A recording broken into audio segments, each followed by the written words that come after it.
Hey everybody, Stinger here. I want to invite you to a pretty cool podcast. Watch this film. Be quite nice. Have a good time. You'll be very evil. And you'll love that Danhausen. Hey, this is Big Sexy Kevin Nash. Yes, it is I, Big E, but more importantly, it is you. And you might remember me from such YouTube greats as Being the Elite and Chris Daniels Almost Dies. And if you're looking for the very best wrestling content, you better come to Good Mic Work Commentaries. And I'm just going to tell you now, as a role model, you got to tune into this because if you also want to be a role model, you got to learn from the best. We have a rapport, and we have been so close over so many years. This is not a cameo or a paid endorsement in any regard. This is a message of friendship. Man, we met 20 years ago, 21 years ago now. Time is flying, isn't it? I want to wish you all the best in your YouTube channel, and hopefully I can maybe make a special guest appearance on there sometime. And I used to say, hey, Greg Morgan, and he used to say, please call me Greg, and I wouldn't do it. Good Mic Work Commentaries. Awesome YouTube channel. Now, if you've seen these videos before, you know what I'm talking about. We would do verbal chain wrestling. You know, we'd be off in the yard, the schoolyard at recess. And he's also a 40-year-old wrestling fan. That's a long damn time. And we'd just be staring at each other, and he'd say, hammerlock. And I'd say, all right, I've reversed the hammerlock into a hammerlock of my own, then I put you in a headlock. And, you know, that would go on for hours. He's not going to fill your head with bullshit. He's going to tell you real deal, what's up, and that's that. Raw, SmackDown, NXT. This guy covers it all, my friends. I want you to go to his page, Good Mic Work on YouTube. Check out Good Mic Work Commentaries on YouTube. But we would have fun. We would run around. There would be a wooden hoop we would hit with a stick, and it would go down a hill. I'm about to go and watch a few videos myself. It's a very practical apparatus. We're really lacking in the world right now with some people that have a freaking brain cells. And now look at him. He has more YouTube views and subscribers than I do, and I'm fine with it because I played such an integral role in his upbringing. Don't you dare be sour. We always talked about wrestling. He was a big Lou Thez guy, and of course I had an affectation for the Hackenschmidts.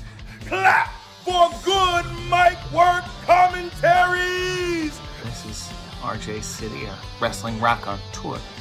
And feel the power. Listen to the podcast, subscribe. You are watching Good Mic Work Commentaries. Good Mic Work Commentaries. Good Mic Work Commentaries. Good Mic Work Commentaries. Just want to encourage all you guys to check out Good Mic Work Commentaries. And if you don't, we're gonna have a problem. Do it! Do it. Do it now! Thanks a lot for the encomium and the nice words about my father's Hall of Fame induction. Hope our paths cross again sometime down the road. Would love to shake your hand again, and good luck on this podcast. And you don't just watch it one time. You can rewatch every single one of them.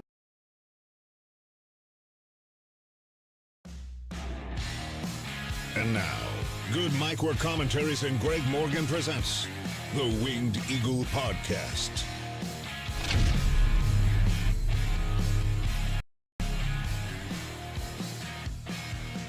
It's ready for a little Tuesday Wingy. What's up, Tuesday Wingy? It feels good to be back from vacation. It feels good to be back on YouTube. And it feels good to see all you guys again. My God, what a week I have had, but I am back now. And I had the day off today. Well, kind of. I had the day off from my main job, but this is my other job. So I spent the entire day getting as caught up as possible, as humanly possible, on what I've missed since I was gone, because there was a lot. We've got a lot to catch up on tonight. We've got wrestling news to get into. We got to talk about the Bloodline and the amazing segment they had last Friday on SmackDown and the fucking balls crazy number they pulled in the ratings. A great AEW Collision on Saturday as well. Last night's Raw was pretty interesting. We have lots of wrestling news and lots going on, and it's probably not even enough for me to touch on all of it, just enough just enough time for me to touch on everything that I was able to see in the amount of time I had today to prepare for all of this. So I think it's going to be a fun, casual stream. You guys might even need to help me out with some of the stories we talk about and some of the news that we get into here. But it's been a busy week, and man, I picked a hell of a week to take a vacation because I did miss a lot. So that's what the purpose of this Tuesday night stream is.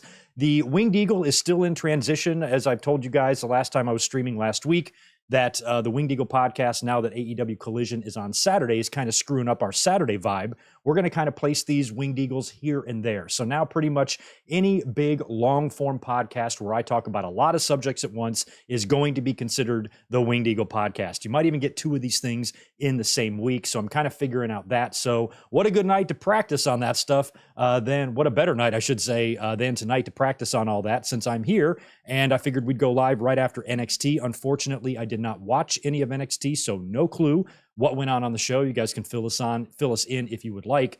But what we're going to talk about today is a lot of wrestling news. We're going to kick things off with the story that broke regarding last night's Monday Night Raw after the show went off the air. The participants in the main event apparently got in some sort of a backstage argument after the show. Now, this did not escalate to anything physical. This was not a brawl-out situation, but it is drawing some comparisons to that. Just sounds like typical frustrations that can happen on any given live TV night. So we'll touch on that. We're going to also talk about the returns of Bray Wyatt, Johnny Gargano, and Carlito, the latest on those guys. Warner Brothers Discovery is in contract extension talks with AEW to extend their TV deal, and it looks like a TV deal or a new deal is incoming there. We'll talk about that.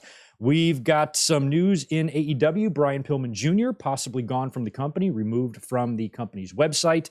We'll talk about his future and what he could do. We'll also talk about the phenomenal ticket sales for All In so far. They've got a $9 million gate and about 75,000 tickets distributed. Maybe not sold, but distributed so far for this show. And I think 85,000, possibly even 90, is not totally out of the question. That's pretty good. WWE Survivor Series is coming to Chicago. We'll talk about that. We'll run through a little bit of the results of the last three shows, but not everything. Like I said, we had Raw last night, Collision on Saturday, and SmackDown on Friday. I'm going to be talking about the highlights there. That's pretty much it, and some of the big matches. And we're going to run down what looks to be the SummerSlam card so far, and maybe even talk about some potential matches. And when I was writing them down, let me count here, 3, 6, 9. I actually have 11 potential matches for SummerSlam. And I think so far maybe only 3 of them are set in stone. So we'll talk about that.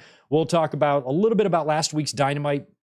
Last Wednesday was the night that I left. I took a red eye out, but I was home for the first half of Dynamite. So I saw the first hour. I definitely want to talk about MJF and Adam Cole and that bubbling bromance, some of the great TV that these guys are making. They might have found some magic there, and I hope that that goes as well as possible. We'll talk about Nick Wayne. We'll talk about Blood and Guts. We'll talk about the Owen Hart Cup Finals that is now set. CM Punk versus Ricky Starks. Punk and Joe met for the first time in 18 years on Saturday. We'll talk a little bit about Rampage 100. And Adrian Adonis, by the way, Dark Side of the Ring, I believe, airs tonight. I will check that out after we are done here. And anything else you guys want to discuss, that's kind of mostly what I have written down there, but we're going to be taking our time getting through this because I'm in no rush. If you're on the East Coast, it's 10 p.m. Sorry if you got to stay up a little bit late, but I just figured I had to get up here now and just get caught up on everything I missed, because this week's going to be weird, including this Saturday, probably not going to be a Winged Eagle. I got a long day of work, so that's why it was important to me to get up here prior to that and try to talk to you guys. I also have 2 watch-alongs hitting the channel this week. Neither link is up yet, so just be patient. And if you are a subscriber and a follower and a member, you guys know what to do. If you're not a subscriber, please do that and stay tuned to the channel, because probably sometime between now and tomorrow, I will have links up for Thursday, This coming Thursday, us members, just me and the family, we're going to resume watching our Saturday night's main events. We are going to be watching every single Saturday night's main event from 1985 to 1992. And we kicked things off a couple of weeks ago with episode 1, but then I went on vacation. And I'm going to try to do most of these on Tuesdays, but today is Tuesday and we didn't do one today, obviously. So we're going to do episode 2 on Thursday. 3 p.m. Pacific, 6 p.m. Eastern will be the time there. If you can't be there live, no big deal. It will be available to members on demand, and we're going to knock out each and every one of these Saturday night's main events until we've hit the finish line, and that's really fun. That's a members-only series right now. You can join, become a family member. Details are in the description below, and if you want to join, you can join us on Thursday for Saturday night's main event, Episode 2, and it's a crazy one. It's going to be a fun hour on Thursday. Then, this coming Sunday, we're going to resume our SummerSlam, classic SummerSlam watch-alongs, and I'm pretty sure I'm going to pick this one. I've really got my eye on 1989. I'm sorry to pull rank on you guys. Sometimes I allow the members to choose, or I put up a poll and let you guys pick. I want to pick this one. I want to watch Zeus. So I think on Sunday, we're going to watch Hogan and the Beefer take on Savage and Zeus. I think there's a great Hart Foundation Brainbusters match on that card. We also have Warrior and Ravishing Brick Rude for the Intercontinental title. It's a pretty decent SummerSlam. Tony Schiavone is on the call for that one as well. So I thought that would be a fun SummerSlam to do. 1989, right after the release of No Holds Barred. Check it out this coming Sunday. But like I said, the links are not up yet. I will work on that tonight or tomorrow. So just stay tuned to the channel. And that's what is planned kind of for this week. And then next week, we should start getting back into our groove, because we got a lot of build coming up to SummerSlam, and there's just going to be lots to talk about in July. Not to mention, my own personal life just tends to be really busy in July. So Greg's going to be balls to the wall, but we're going to make it fun, and I'm glad you guys are here with me. Now, Tito, if you unplug my cord, I'm going to kill you. I missed him while I was gone, but I don't want him shutting the stream down. But anyway, let me go over here to the chat and say hello, if I can talk. Hello to everybody. I haven't really been speaking in podcast voice for like over a week, so just bear with me here if I stumble around and sound like a damn idiot, but we will get with it here in just a minute. I want to welcome Red Raven Rucker and Jacob Miller to the family. What's going on, guys?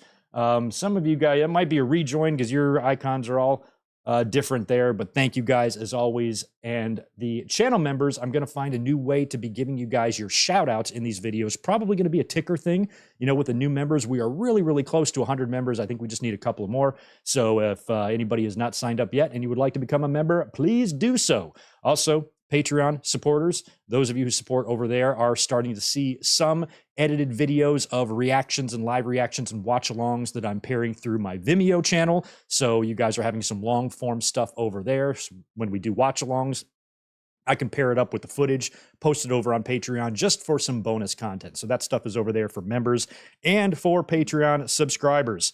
I want to welcome and say hello to Rob Strickland, Jay Lambo, Vash, Starwind. Channel members Michael Cuomo and Zach Palgott are here. Good to see you guys. We have also members JJ Leg and the Juliet. Welcome back to the both of you. Stone Cold member is also here. Victor Cologne, How Wheezy, and Max Pokebra, rounding out some more channel members. We have David Brown in the house as well, Mike Rouse, Rodrigo, Steven Jackson, 7th Season, Shell Shock, Big J.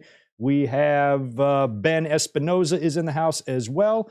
And Deshaun Robinson, one of my favorite channel members, is here. Good to see you, my friend. And JJ Leg, 11-month member, coming up on that 1-year mark of memberships, and you guys are going to get a nice little icon change there. How about Winged Eagle Mondays after Raw? Well, that was my original plan, JJ, and I think that's going to be really common. We're probably going to be up here a lot on Monday nights after Raw, so we can talk about Collision and things like that. But after I rethought that, I was like, well, I don't want to make the Winged Eagle every Monday because I still might want to do something later in the week. So it's funny how AEW Collision really kind of screwed up my mojo, because there's like wrestling every fucking day of the week, it seems like. And where is the best place to put a podcast to talk about the week's news? I mean, I guess technically Sunday would be the best day for that, but we do watch-alongs on Sunday, and then the very next day, the week starts again, and Monday Night Raw kicks off, and a lot of what happens there could make your podcast on Sunday obsolete. So it's kind of a pain in the ass. That's why I figured we might have to kind of break these up and just do a Winged Eagle series that can pop up anytime. And I think Mondays are a good night,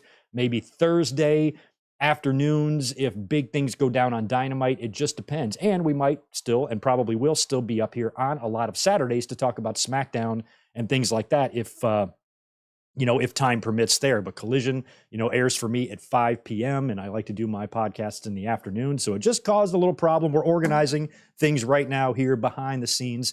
And all I can tell you is we'll have plenty of content. It's just not quite sure where everything is going to land quite yet. And that's why it's important to subscribe. But yeah, I think on Monday after Raw, you're going to see me a lot more often because WWE's been doing pretty good on Monday Night Raw. These have not been snooze fests. Last night, I watched half the show on the plane, actually, because I was in the air flying home.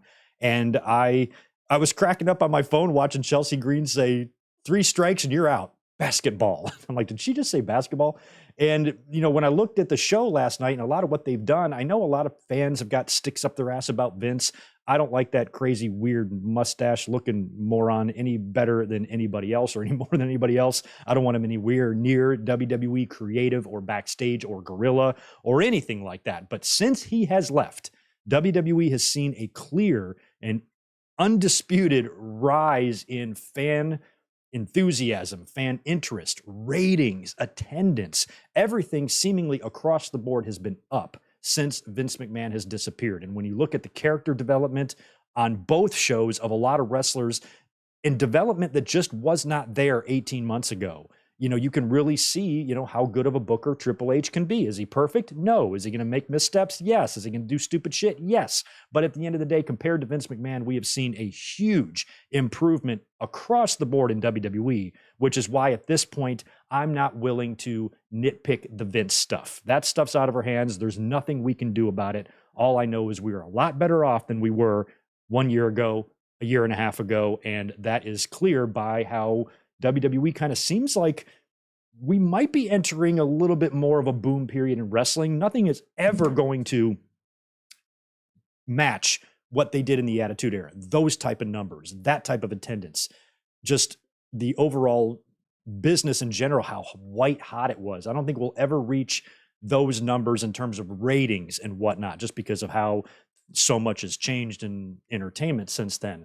But this could be the closest thing we've seen in a while. Plus, AEW ain't doing too shabby themselves. They could very well set a wrestling attendance record at All In if you really want to get technical, because WWE WrestleMania 32 in Dallas and WrestleMania 3, those are sketchy figures. I don't think we really even know the actual numbers to those shows.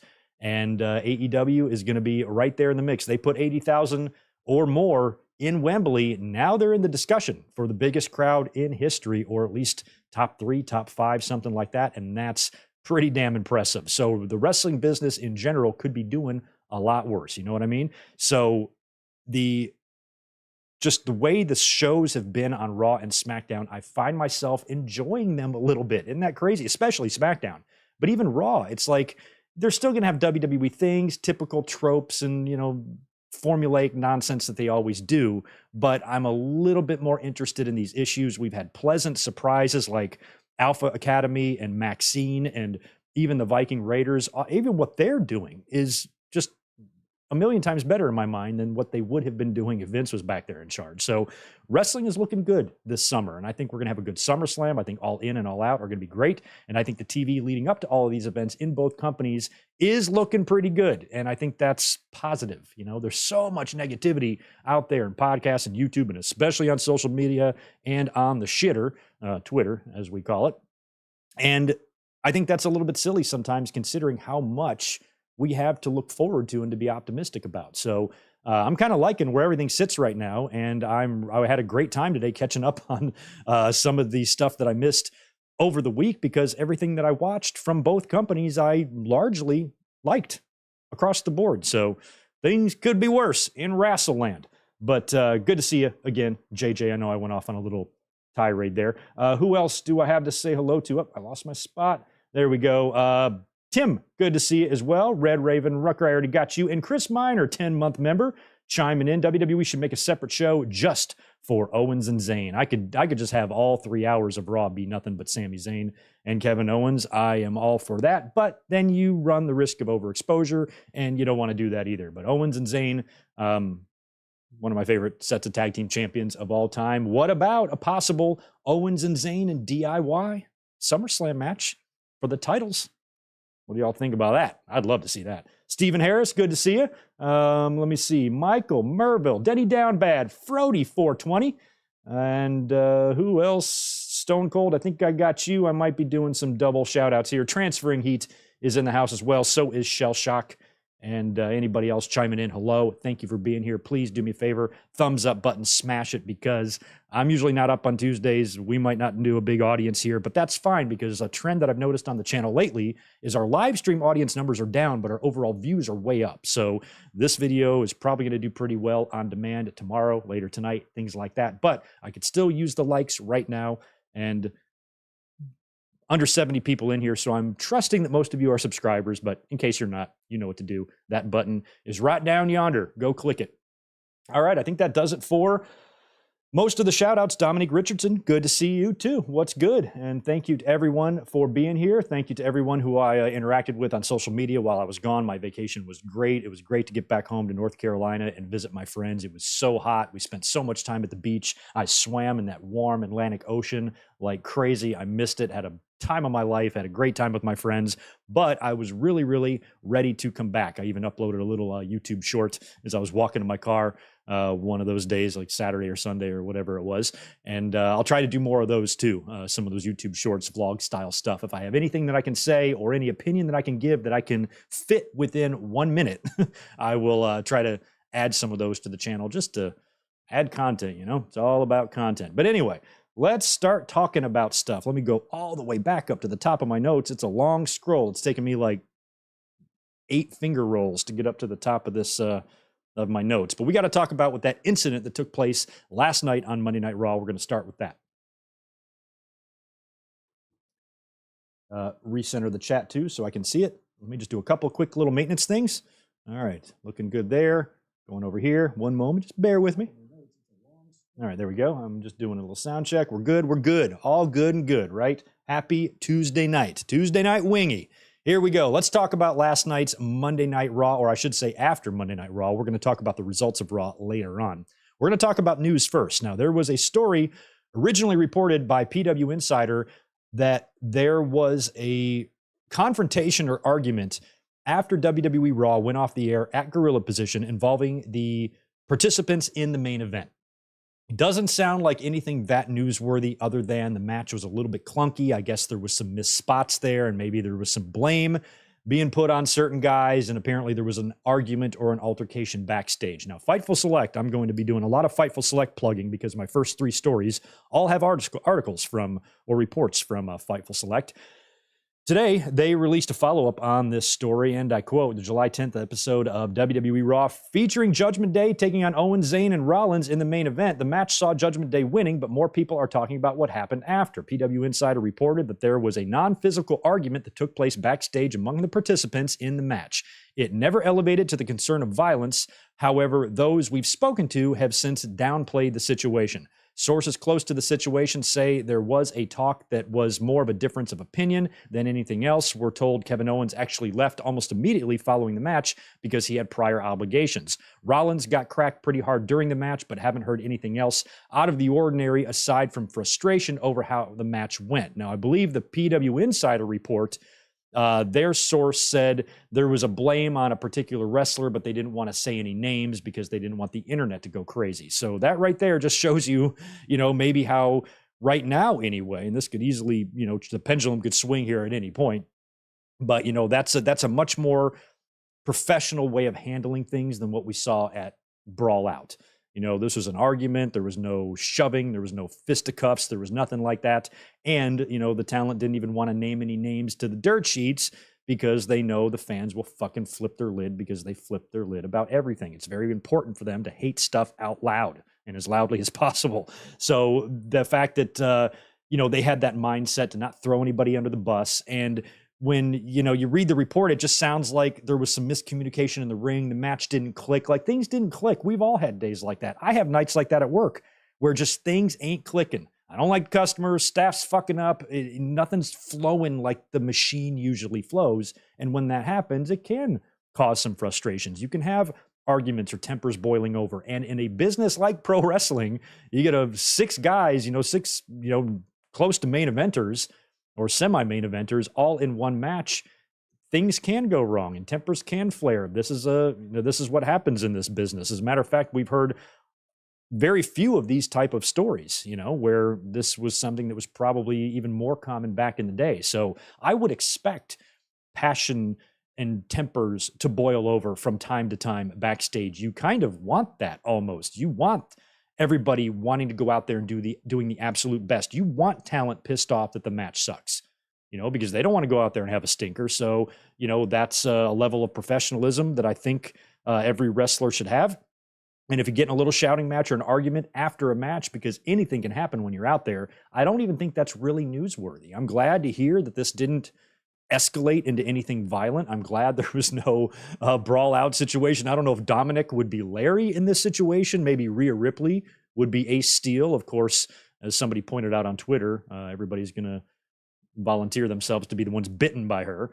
But it never escalated that far. It never got to that point. Plus, these guys have history. Owens and Balor are tight and they're friends and everything. And I'm sure the talent looks out for Dominic. And I don't know where the miscommunication happened. Maybe it was Balor and Seth. Who knows?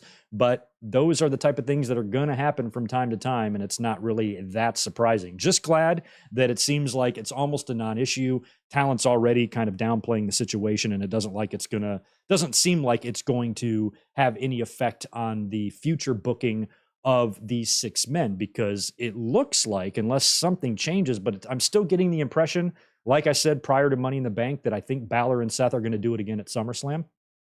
And I think that's looking likely, that maybe they will. Because Damian Priest with the briefcase and all of their, the dissension sort of in Judgment Day, although they were on the same page last night to close the show.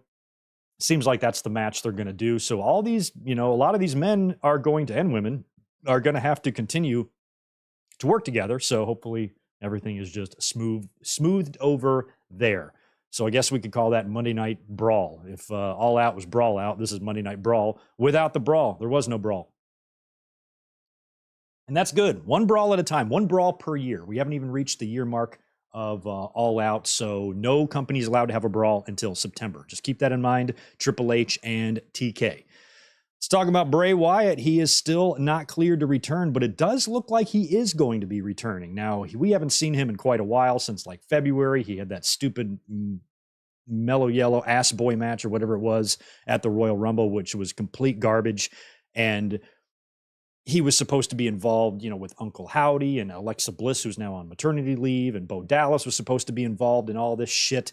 And that all seems to have evaporated away now, to where they might even be set for yet another complete reset on Bray Wyatt. No word in terms of what the creative plan for him is. But Fightful Select reported today that Wyatt has been sidelined since February with an illness that prevented him from getting cleared. And when Fightful Select inquired about Wyatt's status, a WWE higher-up confirmed to them that Wyatt is still sidelined and not cleared for action.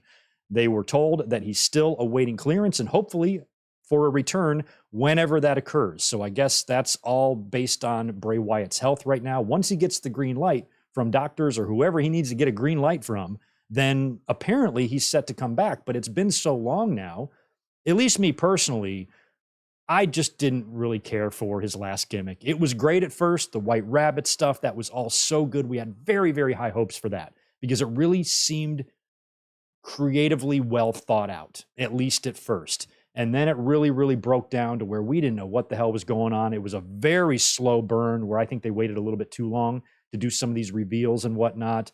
And even though Bray Wyatt is one of the best, promo cutters in wrestling, the repetitive drivel that he repeats week after week gets a little old when, it becomes 8 or 9 weeks of that. So I think they kind of should have gone a little bit faster with whatever they had planned or whatever big reveal there was going to be or whatever this Bray Wyatt gimmick was going to ultimately lead to.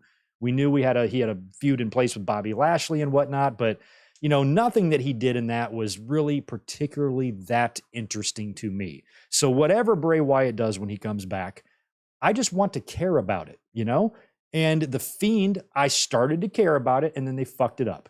This new gimmick, I started to care about it, but then they had a mellow yellow ass boy match, and it killed it for me. I didn't care after that. So whatever he does this time, even if it's something like returning to form, returning to his old Bray Wyatt character, which I think at this point all fans can agree was the best version of Bray Wyatt. There was the Raw 30th this past year when Undertaker said something to Bray Wyatt that felt like an important moment, something that should be an important moment in the career of Bray Wyatt. And how can they not follow up on that? Give Bray Wyatt maybe one more chance. I don't know where a lot of the fault here lies. I don't know if it's a combination of, Bray Wyatt's, being kind of unreliable from a health standpoint and WWE's missteps with that angle and that story, because so much of, I think, their time and energy is really focused on that bloodline, and that is micromanaged, and it doesn't seem like they want to make any mistakes in that. Put that energy in something like Bray Wyatt too, because, that could be a big deal. Judgment Day is doing excellent stuff on Raw right now. So there's a lot of good in WWE. So Bray Wyatt is able to come back, and he's able to come back and be healthy and stay healthy. That's an important thing. At this point, instead of trying to reinvent the fucking wheel and put him in a whole new getup or costume or some other supernatural shit, just make him Cape Fear Bray Wyatt again. Just make him Waylon Mercy Bray.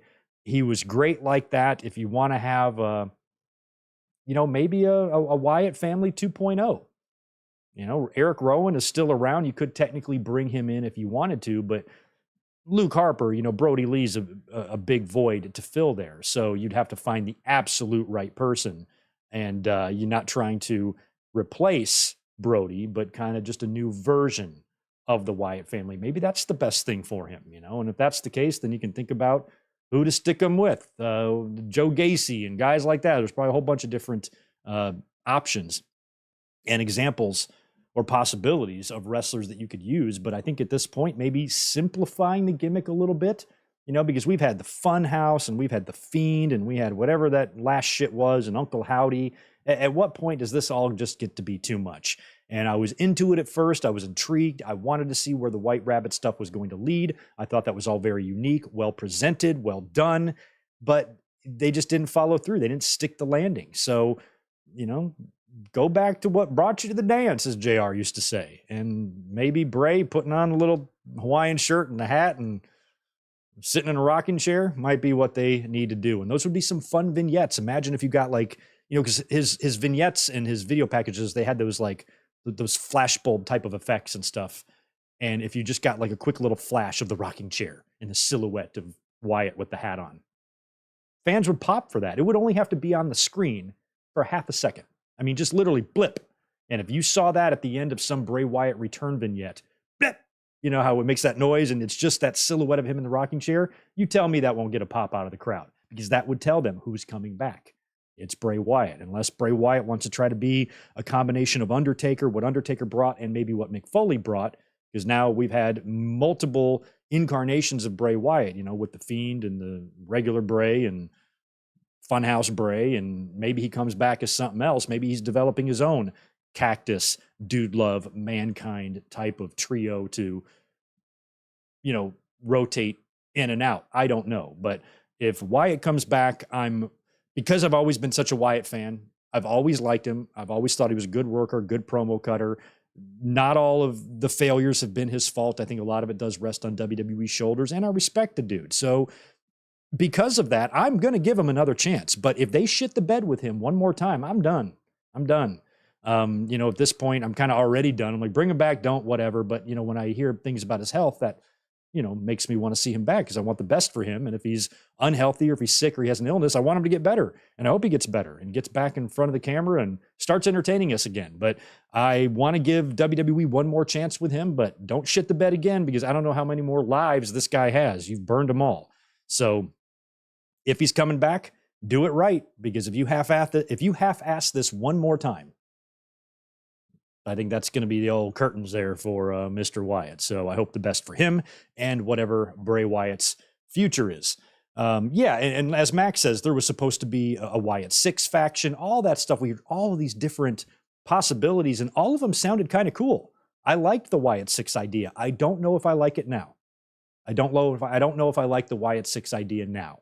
Because it's been so long, and I guess the idea was to bring the Funhouse characters to life as part of the Wyatt 6. I'd rather just reunite the Wyatt family, make a trio, or maybe a foursome. Maybe have Wyatt find himself a new Harper and Rowan, but then maybe bring Rowan in as a backdrop or Muscle or Bodyguard, Omos style or something like that, where he's not going to be in the ring wrestling full schedule, and you leave that, to maybe 2 NXT guys, or what's the guy that was rumored to be Uncle Howdy to begin with? Somebody like them. I don't know, or anybody who NXT from Schism or something. I don't know. There's probably a million different people you could think of, but maybe give Wyatt's 2 spots in his faction to younger talent, because a faction is always a good place for a new developmental star, especially to start. And then you can still have Rowan there as a backdrop, and maybe he can have some puppet that's a tribute to Brody Lee. Who knows? But that all sounds way better than them trying to just put him in some new goofy ass costume and gimmick, and he's a new goblin, or he's a new zombie or monster or whatever the hell. So I just don't want any more stupid stuff with Wyatt. I want it to be cool, and I want to like it. Speaking of comebacks, Johnny Gargano has been on the shelf as well with an injury, and apparently it was originally reported that his injury was going to keep him out past SummerSlam, but Fightful Select had an update on this today, and they said that he's ready to go. He's no longer injured, and he's even been factored into recent creative plans, meaning we could see him any day. Apparently, he was at the Cleveland show a couple of weeks ago. They didn't use him, and they haven't brought him back yet. And as we saw last night on Raw, Miz and Ciampa had that no DQ match. Bronson Reed, it's another thing I liked, a fucking run-in that actually makes sense, came in, and that match was way better than it should be on paper. Ciampa and Miz, come on. And that match was actually quite fun, and I like the finish of it. But so I don't know if that's going to lead to, Ciampa and Bronson Reed, and then maybe Gargano returns to help Ciampa out, and they dispose of him, and then they're reunited as a tag team, and then they go after the tag team titles, something like. I don't know how that's going to work. I don't know how you get to Owens and Zayn versus DIY in this short amount of time. SummerSlam's coming up on August 5th. And I just don't know if there's a path to that. But if Gargano's coming back and we've heard of DIY reunions, then I want to see it. I hope they don't wait until after SummerSlam, but maybe they do. We don't know. Speaking of more returns, Carlito, he's been rumored to come back for quite a while now, ever since Backlash, and he was pulled from some indie events a while back. But he hasn't been on TV yet, or he has not debuted yet. There was rumors it could be at the MSG show last Friday. He was spotted apparently in Pittsburgh, where WWE's doctor apparently is, and that's where you go to get your physicals and shit.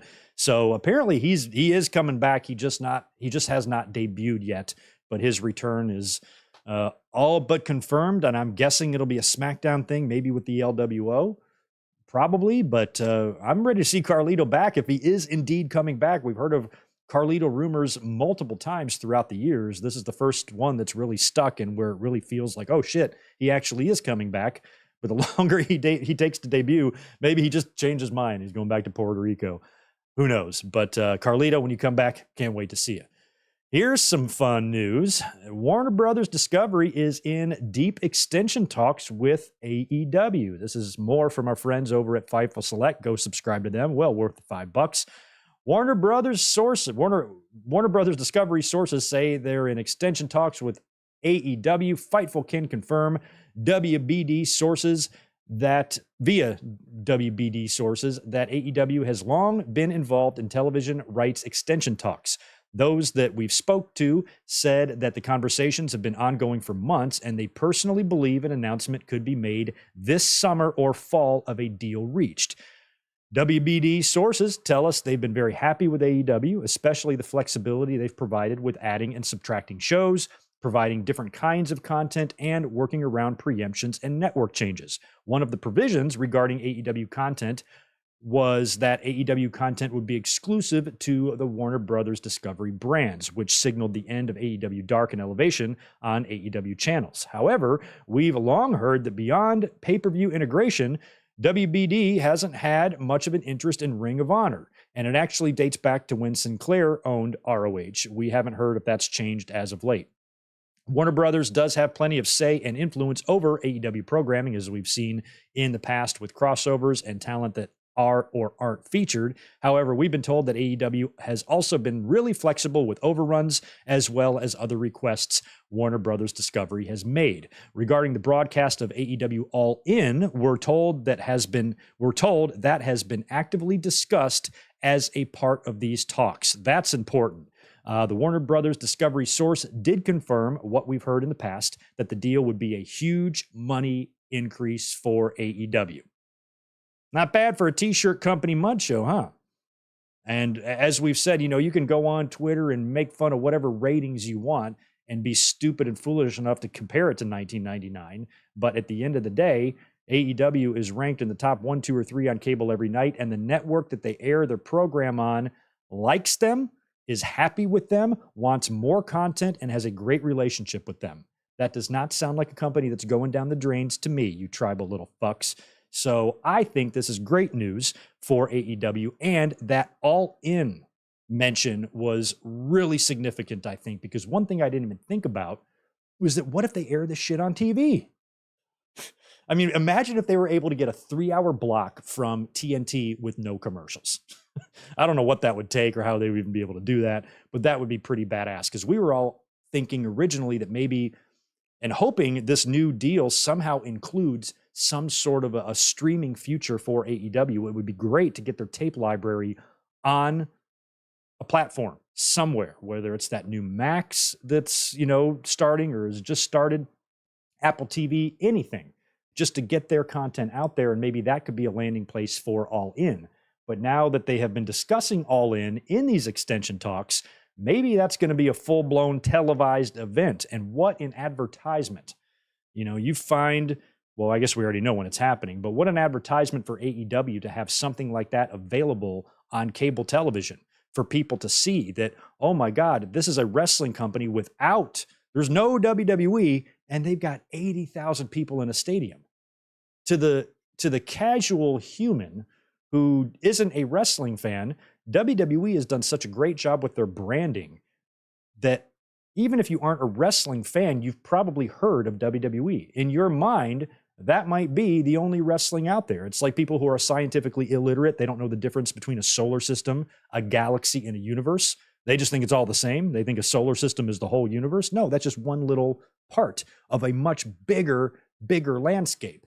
And for people that might not be aware that other pro wrestling exists, if you're channel surfing and you see pro wrestling in a damn soccer stadium packed with people, like, holy crap, I didn't, you still might not care, but at least, that would be a great walking billboard for AEW, just to show as many eyeballs as they can their biggest show ever. It might be worth it to do it that way rather than put it on pay-per-view, because they've already pulled a $9 million gate for this thing.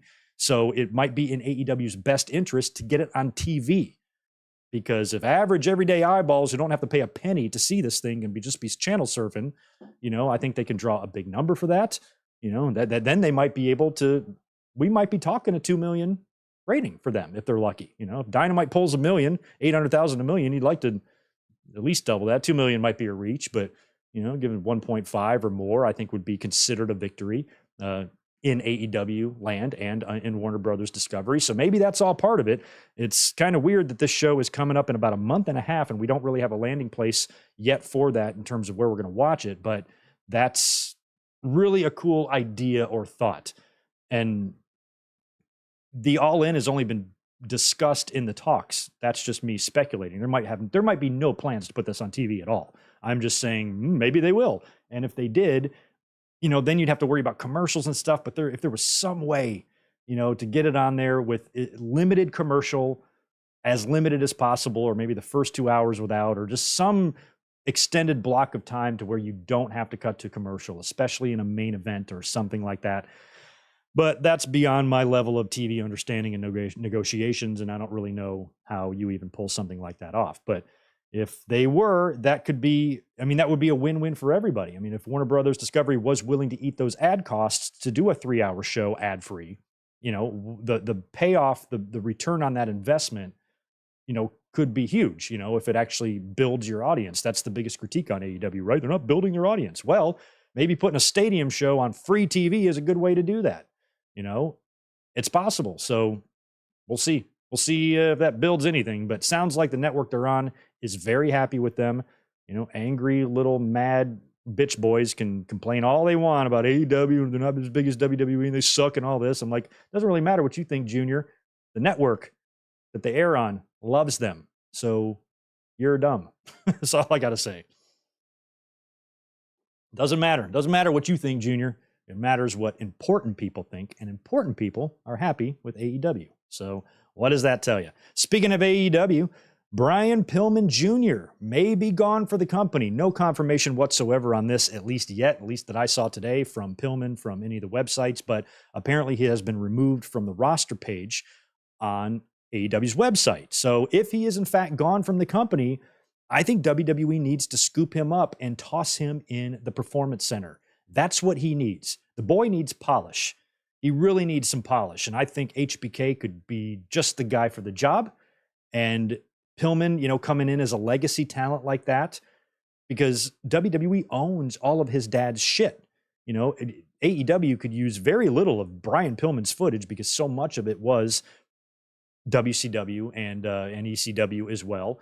And probably even some Stampede stuff. I think WWE owns most everything Pillman related. So Junior going to the company and maybe getting in NXT, getting a little bit more polish because he's still a little rough around the edges. He is not his father in terms of athleticism, but he still is an athlete and he's got a great look. He's done a great job, pulling off his dad's look with the mullet and the jacket and some of the things he was doing. But I do think he has maturity issues. He's not a bad person at all. But, when you think about Pillman Jr., we saw the dark side of the ring on his dad and everything, but Brian died when Pillman Jr. was very young. He was just a toddler. And imagine losing your dad at that age and then having a mother like Melanie. He didn't get very good home training, as they say, and he was still able to make it to a major wrestling company and get a contract and be good enough to perform on a professional level. But I think he can even get better than that. And I think if he had the benefit of WWE's state-of-the-art training facility, their world-renowned coaches, and just the great training and leadership that they have there with Sean and how and the Performance Center and NXT in general has got a great track record. Forget WWE might screw them up when they get to the main roster, but in terms of developing the talent, what the PC was created for, by the way, I think they just passed their 10-year anniversary a couple days ago of the opening of the PC. So it's been a great idea for them, and it was one of the best.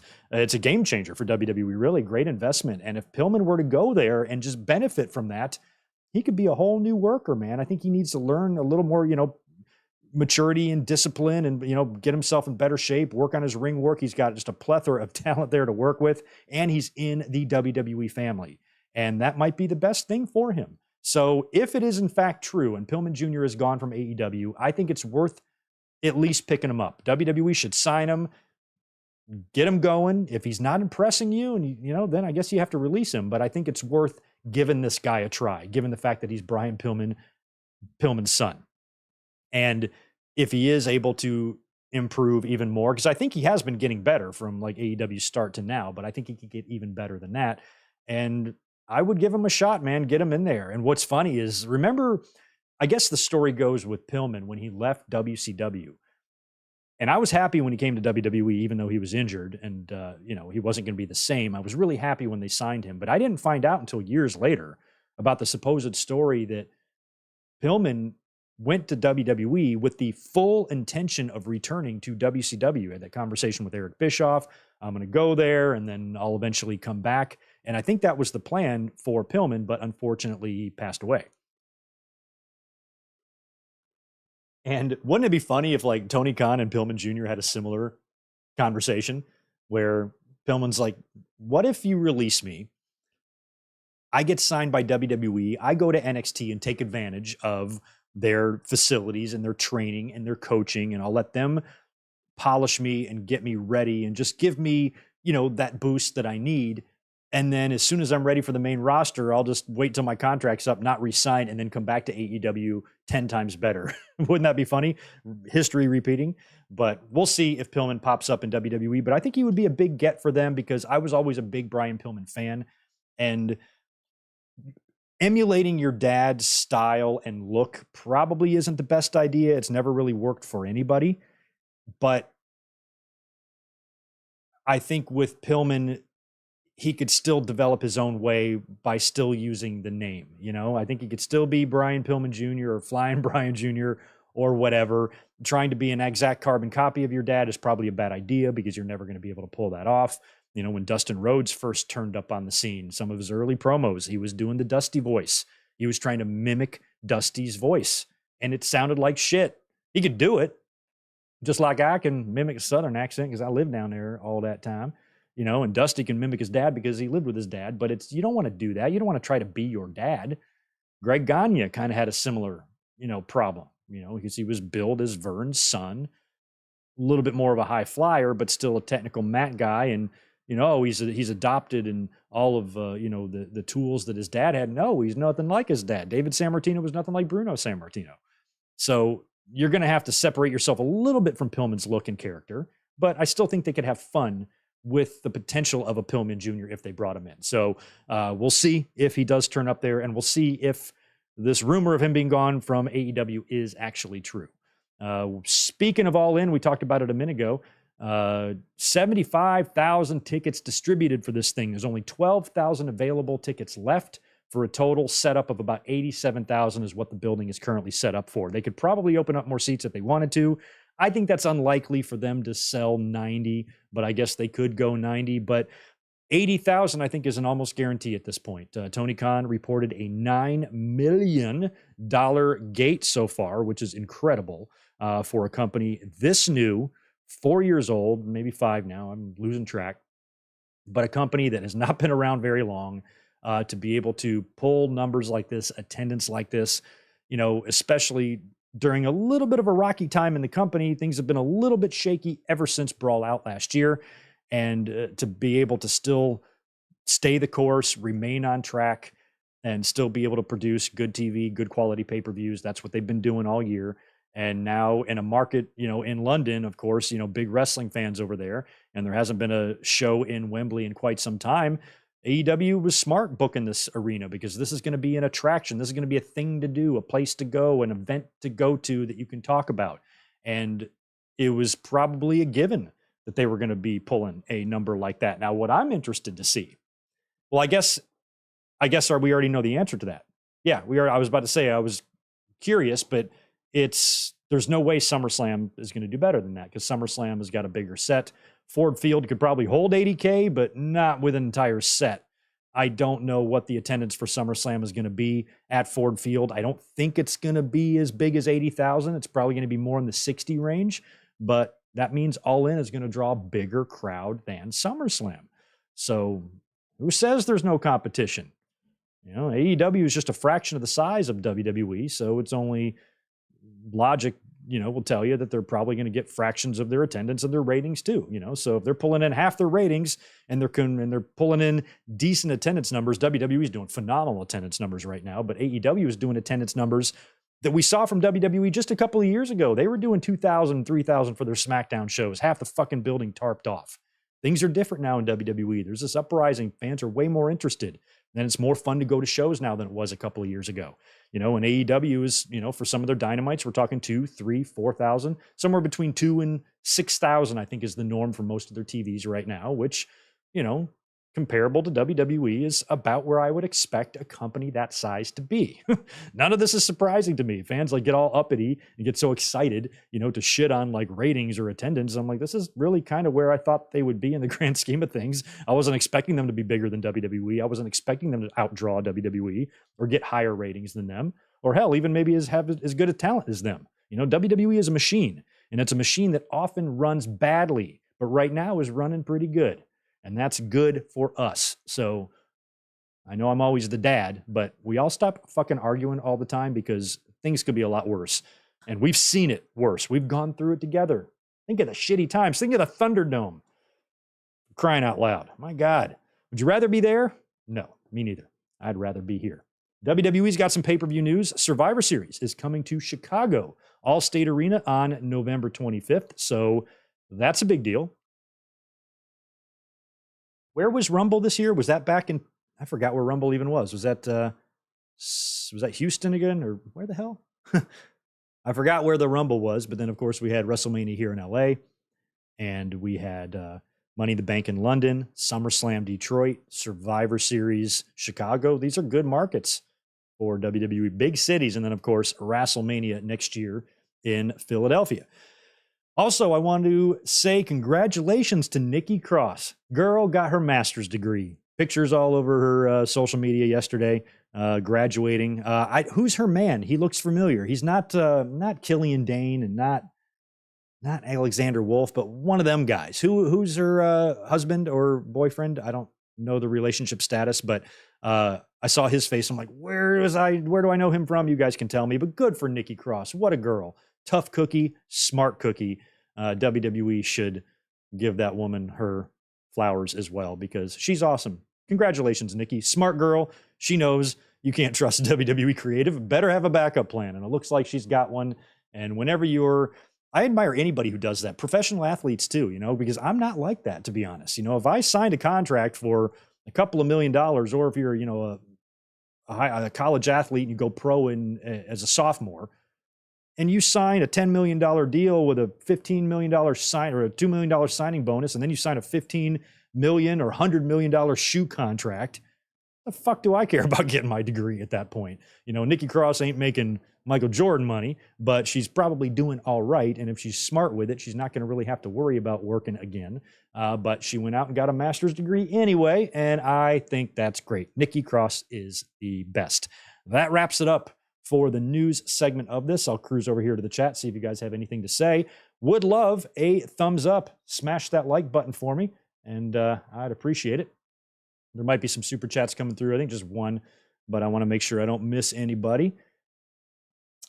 Oh, here we go. MH Nova. I want to read this comment from you earlier. Peace, good mic work. Judgment Day 1 tonight on NXT. Finn pinned Carmelo again. Wow. And everyone is complaining. Of course they are.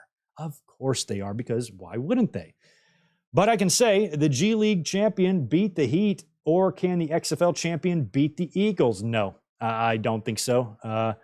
I've always felt that there used to be those discussions back in the day, like could the number one college team beat the last place NFL team? It wouldn't even be close. The NFL team would fuck them up. There's such a big difference between professional and not professional when it comes to that. So I don't think so, no. Even when the Detroit Lions were shit, they would have wiped the floor with Miami or Alabama or any of those teams. So no, I just don't believe that at all, in my personal opinion. Oh yeah, first name John. Thank you for pointing out Braun Strowman. I forgot about him. He's easy to forget about. I don't really like him, but he was a Wyatt family member. Shit, there you go. Strowman, and I don't know if Strowman really fits there now. He's his own man now, so it'd be weird to put him in there, but it could work. You still got Strowman, you still got Eric Rowan around, but I think almost like a new vision Wyatt family with some NXT guys or something like that. Somebody who could benefit from, the rub, but you just have to book it in a way to where fans aren't going to think that you're trying to replace an irreplaceable faction, especially now that Brody Lee has passed. So as long as you frame it in a way or where that doesn't make the fans think that, I guess, I think Wyatt Family 2.0 would be awesome. Let's see here. I want to knock out that super chat from Chris Ludek, my boy. Good to see you, man. Thanks for the 5. I remember when Cody first left AEW, some people thought it was 96 Brian Pillman, moved by him. And to be honest, I could see Cody returning to AEW at some point. When Cody first came in, I think a lot of fans were like, he will definitely go back to AEW. I'm not totally sure. I'm not. I think it all just depends on how WWE treats Cody Rhodes. If Cody Rhodes eventually finishes his story and Cody Rhodes assumes the role. Now, I'm not saying he's going to replace him or he's as good or anything, but the role that John Cena had when he was in the company, if that's the plan for Cody Rhodes, because he's way more over across the board than Cena was. He doesn't get the boos like Cena got. A lot of fans like him. Kids, older folks, men, women, smarks, casual fans, everybody kind of likes Cody. Even I like Cody. I used to shit on him when he was in AEW. He's like my favorite wrestler now in AEW or in WWE. I cannot explain this phenomenon, but he just has a better presentation in WWE. If I'm in Cody's shoes, I ain't leaving. He's on TV every week. He's got one of the most iconic entrances of all time. Where in AEW, he didn't get that kind of response from the audience. He would now if he went back there, but he wasn't getting that at first. And WWE just used him right. It's amazing to say that that WWE can use people better than other people, because sometimes they shit the bed on everybody, but they really have presented Cody in a way that just hasn't been off-putting, is all I can put it, to where he hasn't felt shoved down your throat. He doesn't give you the vibe that Cena or Charlotte or babyface Roman gives us. Fans actually like to see him, like to watch him wrestle. They love his entrance. Things can change at any moment. Fans could turn on him tomorrow because of some stupid-ass reason. Who knows? So those cheers and the adulation he's getting now, sure, that could wear off. Sure, that could change. But I said that 6 months ago. I said that in the beginning of the year. Can Cody sustain and maintain this level of popularity? And so far he is. Now, he's only 7 months into his return because he came back at the Royal Rumble.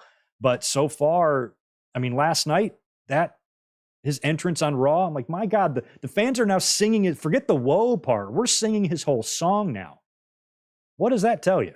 So if WWE does plan, and we'll talk about that later too, and it could be anything, Cody and Roman next year at WrestleMania 40, or Cody winning the belt before then. But if the story is still going to be Cody and Roman, I don't know how they get there right now to where everything sits. They got a long way to go. But if he finishes a story and he becomes champion and WWE starts using Cody in a similar way, I kind of think they already are, that they use John Cena. He's going to be the Make-A-Wish guy. He's going to be doing a lot of the public appearances, a lot of the promotions, and be that babyface that Cena was. Why would he leave? Why would he go back to AEW? I wouldn't. You know, I mean, it might be a nice, sweet homecoming for him to go back there, but I think that only happens if Cody is unhappy with his creative situation in WWE. Because if he's on top of the world, I'm a big AEW fan, but shit, there's no reason to go back there. It just depends. But if he did go back, it would be very sweet, bittersweet almost, to see him go back there. But hell, I mean, it might be more likely that the Bucks come to WWE than Cody going back there with everything going on behind the scenes. Thank you, San Antonio and Houston. Yeah, San Antonio, Alamo Dome, that's where it was. Thanks. Oh, it is Killian Dane, Big Dammo. Okay, he looked smaller than Killian Dane. Did he drop some weight? That's cool. Okay, yeah, so it was Killian Dane. Good. And he's married to Nikki Cross. Good for him. Good for them. And proud of you, Nikki. Very cool. Chris has got another one, 5 more. In 99, people said Duke could beat some NBA teams, and even Coach K said no chance. Even the post-Jordan Bulls would have blown Duke out that year. Yeah, oh, and basketball is even worse because, I mean, how many NBA-level stars do you have on a given college basketball team? 1? Maybe? Some of them none. So, yeah, you could put the strongest college team in the world up against the fucking 1990s Clippers, and the Clippers would eat their lunch. So, yeah, you just a college team is just not going to beat a professional team on any level at all. J-Love 2000s Wrestling. Thanks for the $2. No Cody. I know. Now shut up. God damn. I know. So you can't even fucking say that, and people get a little stick up their ass. Relax. I'm saying, you guys don't listen. Cody is assuming that role. It has nothing to do with a comparison. And the fact that that's where your mind takes you is what's wrong with wrestling fans today. It's not a comparison. Cena is not there anymore. In case you haven't noticed, he's off doing movies, other shit. Somebody needs to play the role that Cena played. You can compare all day who played the role better, but that's the role Cody's in. And if you can't see that and your mind immediately takes you into some angry comparison, then you are just not a happy person. So chill the fuck out, J-Love. It's okay. Cody was a jobber to say, yeah, I know. Jesus Christ, you people are a dime a dozen. Anyway, let's get back to the notes. Next thing on my list is WWE Raw. We want to talk a little bit about that last night. I'm not going to talk about it a lot because we already talked about the post-Raw altercation argument, whatever you want to call it, backstage at Gorilla. The main event did see Judgment Day getting that victory over Seth Rollins, Kevin Owens, and Sami Zayn. But I guess some of the moments in the match that didn't click or were clunky or botched or whatever is what led to the altercation later on. But the heels got the win. And of course, Priest has got the briefcase. There's been dissension with Balor, but they shared a nice embrace at the end. And Judgment Day stood tall. Rhea, Dom, and Balor and Priest all there to celebrate, to close the show. Good stuff there. I enjoyed the Logan Paul and Ricochet segment. Logan Paul and Ricochet both, traded On the mic, Logan did really well. I liked a lot of what he said. I liked what Ricochet said. Logan Paul particularly said something that I thought was interesting, and he was 100% right, even though I hate to admit it. But he said at Money in the Bank, more fans cared about him losing than Ricochet winning. And that's true. I mean, Logan Paul, we talked about him a lot in the predictions, and I don't know how many times I said, as long as it's not Logan Paul, I'm okay. I almost don't care who wins the thing. So that was a lot of fun, the war of words. And then Ricochet did the NXT flip. The thing that he did, who was on the outside of the ring when he did that? I forgot who even did it to. But where he just dove, front flipped over the top rope, landed on the floor, and got right in Logan Paul's face. That was really good. Logan then goes to like turn his back, goes for a sucker punch. Ricochet ducks, goes for another sucker punch. Ricochet ducks that, takes Logan out with, what's that? It's like a reverse acid drop or reverse Dudley dog. What's that move called? That's what he hits Logan Paul, some reverse bulldog stuff, and took out Logan. And that's going to be a SummerSlam match. And that's awesome. This is better to me than Logan Paul and LA Knight. And I've got a better idea for LA Knight. And we're going to talk about LA Knight, in just a minute, because there's a lot to talk about him. They left him off SmackDown, but then he came out in a digital exclusive that pulls like 1.2 million views on YouTube. And maybe he's got a different opponent at SummerSlam. We might actually get a push for LA Knight, hopefully. Fingers crossed. Shayna Baszler defeated Emma in a one-on-one match. We knew what this was leading to because Shayna Baszler turned on Ronda Rousey at Money in the Bank. And Rousey, of course, after the win, comes out, attacks Shayna, and that's going to be setting up their obvious SummerSlam match, probably a stip. They could do a fight pit type of thing, or the stipulation could be simpler. It could just be a loser leaves town thing, because neither woman is champion right now. Something's got to be on the line. We've heard rumors and talks of Ronda Rousey's exit. You know, you don't have to go over the top with this. You can just do this old school. Loser leaves town. It's a match concept that's probably 40 years old now, maybe even longer. And sometimes that's all you need is simple. Loser leaves WWE. And Shayna Baszler beating Ronda Rousey is the way to do it. You don't need a cage. You don't need a fight pit, in my mind. I think you can just do this one in the ring. So I was thinking about that last night, and I was like, oh man, what kind of match are they going to have with these two? And I was thinking about, like, you know, the stipulations. Oh, it could be Falls Count Anywhere, or Last Woman Standing might be fun. And I had all these different ideas, even Hell in the Cell. But then I was like, well, why does it have to be complex? You know, you just do a good old fashioned loser leaves, and that might be all you need to accomplish this. Shayna Baszler choking out and submitting Ronda right there in the middle of the ring. You know, unless maybe Ronda could potentially come back in a year or two or a couple of years if she goes and sits at home and realizes she wants to come back. I'm sure she's going to maintain a good relationship with WWE. Maybe they do a Last Woman Standing thing to where, you know, she loses by being buried under a bunch of shit, and then she's gone and comes back a couple years later. But, you know, if she's going to leave, I think she should just put over Shayna Baszler clean in the middle. That's it. So no cage necessary, but we'll see what they wind up doing with Ronda and Shayna. But if that is Ronda's exit, I think that's an awesome way for her to go out. Zoe Stark got a big win over Becky Lynch. There was a Trish Stratus distraction. Now help me out, because it's been hard to keep up in the last week or so.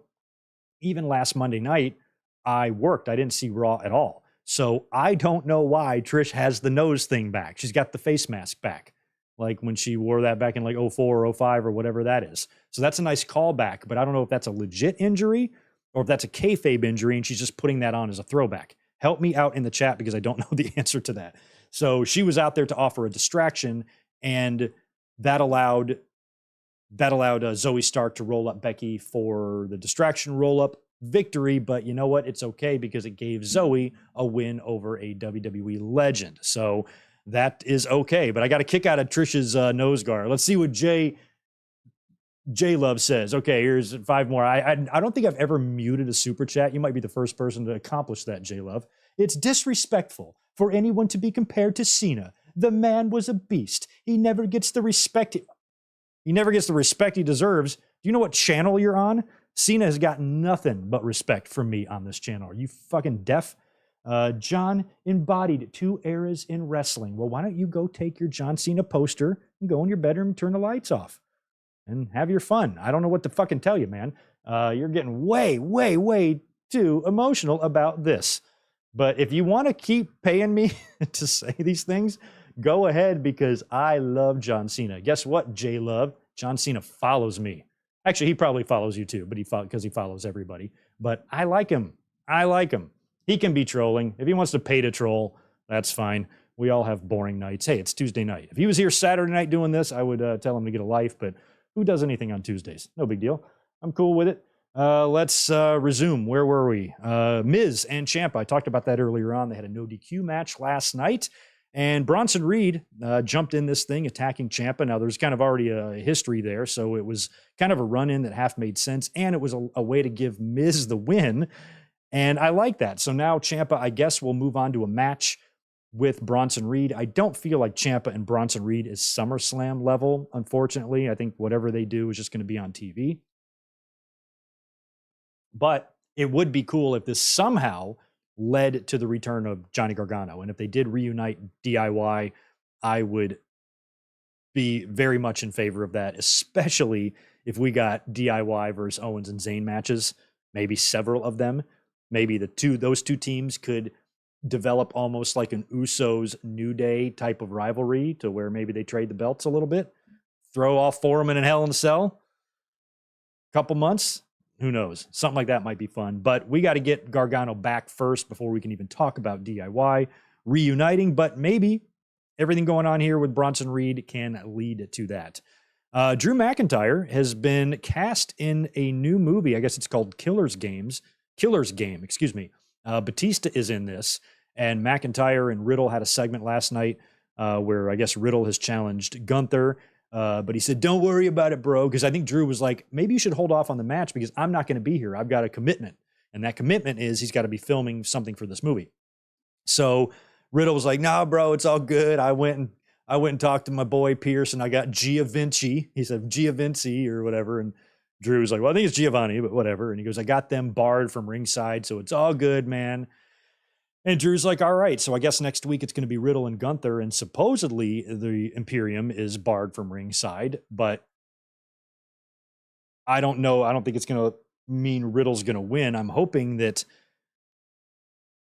they start teasing something maybe with Randy Orton. Now, I don't really know Randy Orton's injury status, but he's been in the news and the rumor rumblings lately, and it feels like maybe he's close to return. So this is all just hypothetically. So without me knowing shit about what's going on with Randy Orton, his back, his surgery, his recovery, whatever, hypothetically, if he's ready to come back, I would like to maybe see him enter into this situation somehow, because number one, Riddle is there, and I am scared shitless that Drew McIntyre is going to fuck up this honky record. We're so close. I can taste this thing. I watched Honky Tonk Man beat Ricky the Dragon Steamboat sitting on my living room floor. And I don't think that's probably the maddest I've ever been at a match finish. And I was only 10. And I was like, this is horse shit. What the hell? I had no idea the backstage reason as to why that happened. But I could not, excuse me, I could not believe my eyes. I could not believe what I was seeing. Ricky Steamboat, the greatest match ever against Macho Man Randy Savage 2 months before this. I'm thinking Ricky's got a long run ahead of him. Ain't no Honky Tonk Man going to be a serious threat to his title. I'm casually watching this match on TV. Not expecting at all for Ricky Steamboat to drop the title. I'm just eating my chips or whatever I'm doing, and I'm not too worried. And the next thing I know, Honky rolls up Steamboat and grabs the ropes and gets the 3 count and pulls off this crazy fluke win. And him and Jimmy Hart rush to the back with the Intercontinental title and celebrate with all the heels. Now Jimmy Hart manages the tag champs and Intercontinental champion. Back in those days in 87 was a pretty big deal. And that moment has traumatized me ever since. And I'm tired of having Honky Tonk Man be the guy. It's been 35 years, 36 years, whatever it's going to be, or whatever it is, since Honky won the title. And Gunther is so magnificent. He's such an awesome champion, such a badass, such an ass kicker with one of the brightest futures in recent memory in pro wrestling. There is no better person to do it. And here you are on the doorstep of it, and you're putting him in the ring with McIntyre at SummerSlam. Now, granted, Gunther beat McIntyre and Sheamus at WrestleMania, but are you really going to book this match again just for McIntyre to lose again? So maybe, since McIntyre and Riddle are kind of forming a partnership, or not a partnership, but a friendship, and Riddle's kind of been cool with Owens and Zayn too, maybe if Drew has a match with Gunther, maybe Randy Orton can interfere and take out Drew, come back as a heel, take out Drew, allowing Gunther to retain the title. And then that kicks off a Drew McIntyre and Randy Orton program, which puts Riddle in a tight spot. Because Riddle is going to be happy to see Randy back, but Randy just attacked his friend, and maybe Riddle is a little bit torn. And maybe Randy can be full-blown heel, but maybe even though he's heel, he's still not turning on Riddle. He's still going to be cool to Riddle, but he's like, hey, I'm back and I got my own agenda. You and I are cool, but if you ever have a problem with me, just let me know. But, you know, maybe he stays cool with Riddle momentarily, and that just puts Riddle, that tugs Riddle in a couple different directions, and he doesn't know what to do. And who knows? There might be a story in there somewhere if you get a bunch of writers talking about this. So that would be, I think, one way to get out of the Drew match without having them straight up lose to Gunther, because I don't know why they would book that again. Unless McIntyre really is leaving, maybe they want to have Gunther put him down, and maybe his contract is up at the end of the year and he is bouncing. But I don't think so. Him and Triple H have downplayed that recently. So if that's the case, then maybe an Orton interference here could be part of it. Or hell, you could even simplify it. I don't know why I'm overthinking it. You could just have Riddle accidentally cost him the match. That's all you have to do. I'm bringing back 16-time world champions. All you really have to do is have Riddle jump in the ring, try to hit Gunther with a knee. He cracks McIntyre instead. He goes down. Gunther pins him. It protects Drew, not technically losing clean, and it allows Gunther to continue his run and hopefully beat Honky's record on September 8th, which I believe is the day. 2 days after my birthday. It's going to be a great birthday present. And I like Drew McIntyre. I always have. I have a soft spot in my heart for him. I just think he's a great guy, great dude. I think he's got an amazing look, and I felt like he's deserved better. But if he screws this up for me, I'm going to have to whoop his ass. And Drew don't want none of me. I'm telling you right now. So anyway, that is pretty much Raw in a nutshell. Oh, I did not talk about Cody Rhodes. Cody Rhodes came to the ring as well. Crowd sang his whole song. I guess that's what we're doing now. We're singing the whole song. Cool. So he comes out and compares Brock Lesnar to student loan debt, which I thought was funny. I mean, that might be the closest thing we're ever going to get to him emulating a Hard Times promo. And officially challenged Brock Lesnar for SummerSlam. He needs to put out this fire, or however he phrased it. Not a long promo, didn't overstay his welcome, got a good crowd response, and laid down a challenge to Brock. Brock was not there last night, but he will be on Raw this week. So we will get a response or an attack or something. But Brock and Cody has been the plan ever since Saudi Arabia, I think, at SummerSlam. So we knew this was coming. This will be the blow-off, the rubber match. They could do a stip. They could do another Hell in the Cell. I mean, I don't know if they want to tempt fate there. Last time they booked a Hell in the Cell, it was catastrophe for Cody Rhodes. But, I mean, granted, he got injured prior to it. But if they did another one, I don't know. Cody's already had one this past year. Maybe there's another match you could do. But they did, I think, Last Man Standing last year with Roman. So you probably don't do that. And do you book Brock to lose in 2 consecutive Last Man Standing matches or stipulation matches in general at SummerSlam anyway? I mean, Brock's doing a lot of jobs. And I feel like for Cody to finish his story, beating Brock is something he needs to do in order to get back on track to the title. And when it comes to the championship, we're going to talk about SmackDown next and everything going on with the Bloodline. And it seems like how far that storyline could still be from wrapping up because there's so many different extensions of it. I can't even see a scenario where it fully ends at SummerSlam because you've got Solo and Jay all kind of hinting that, they could lay a claim to the tribal chief themselves. Jimmy is now going to be on the shelf injured, but he'll probably have a major role in the outcome of the SummerSlam main event. Plus, we've got Survivor Series coming up. Cody Rhodes is on a completely another brand. And for Cody to get to Roman at WrestleMania 40, to me, I feel like the only way to get there is to win the Royal Rumble. But I don't know if I want Cody to win the Royal Rumble 2 years in a row. I do worry about overkill with him. I don't want them to do exactly what they did with Cena. You know, Cody can, like I said, have that role, but don't be giving him the wins the way you gave John Cena the win at Nexus, over Nexus, and things like that. You know, don't make it ridiculous. And last year it was Cody and Gunther as the final two. I think it would be great if it was Cody and Gunther as the final two again, because I think the two people that should get title shots at WrestleMania 40 is Cody Rhodes and Gunther. How do you do that? And which title do they challenge for?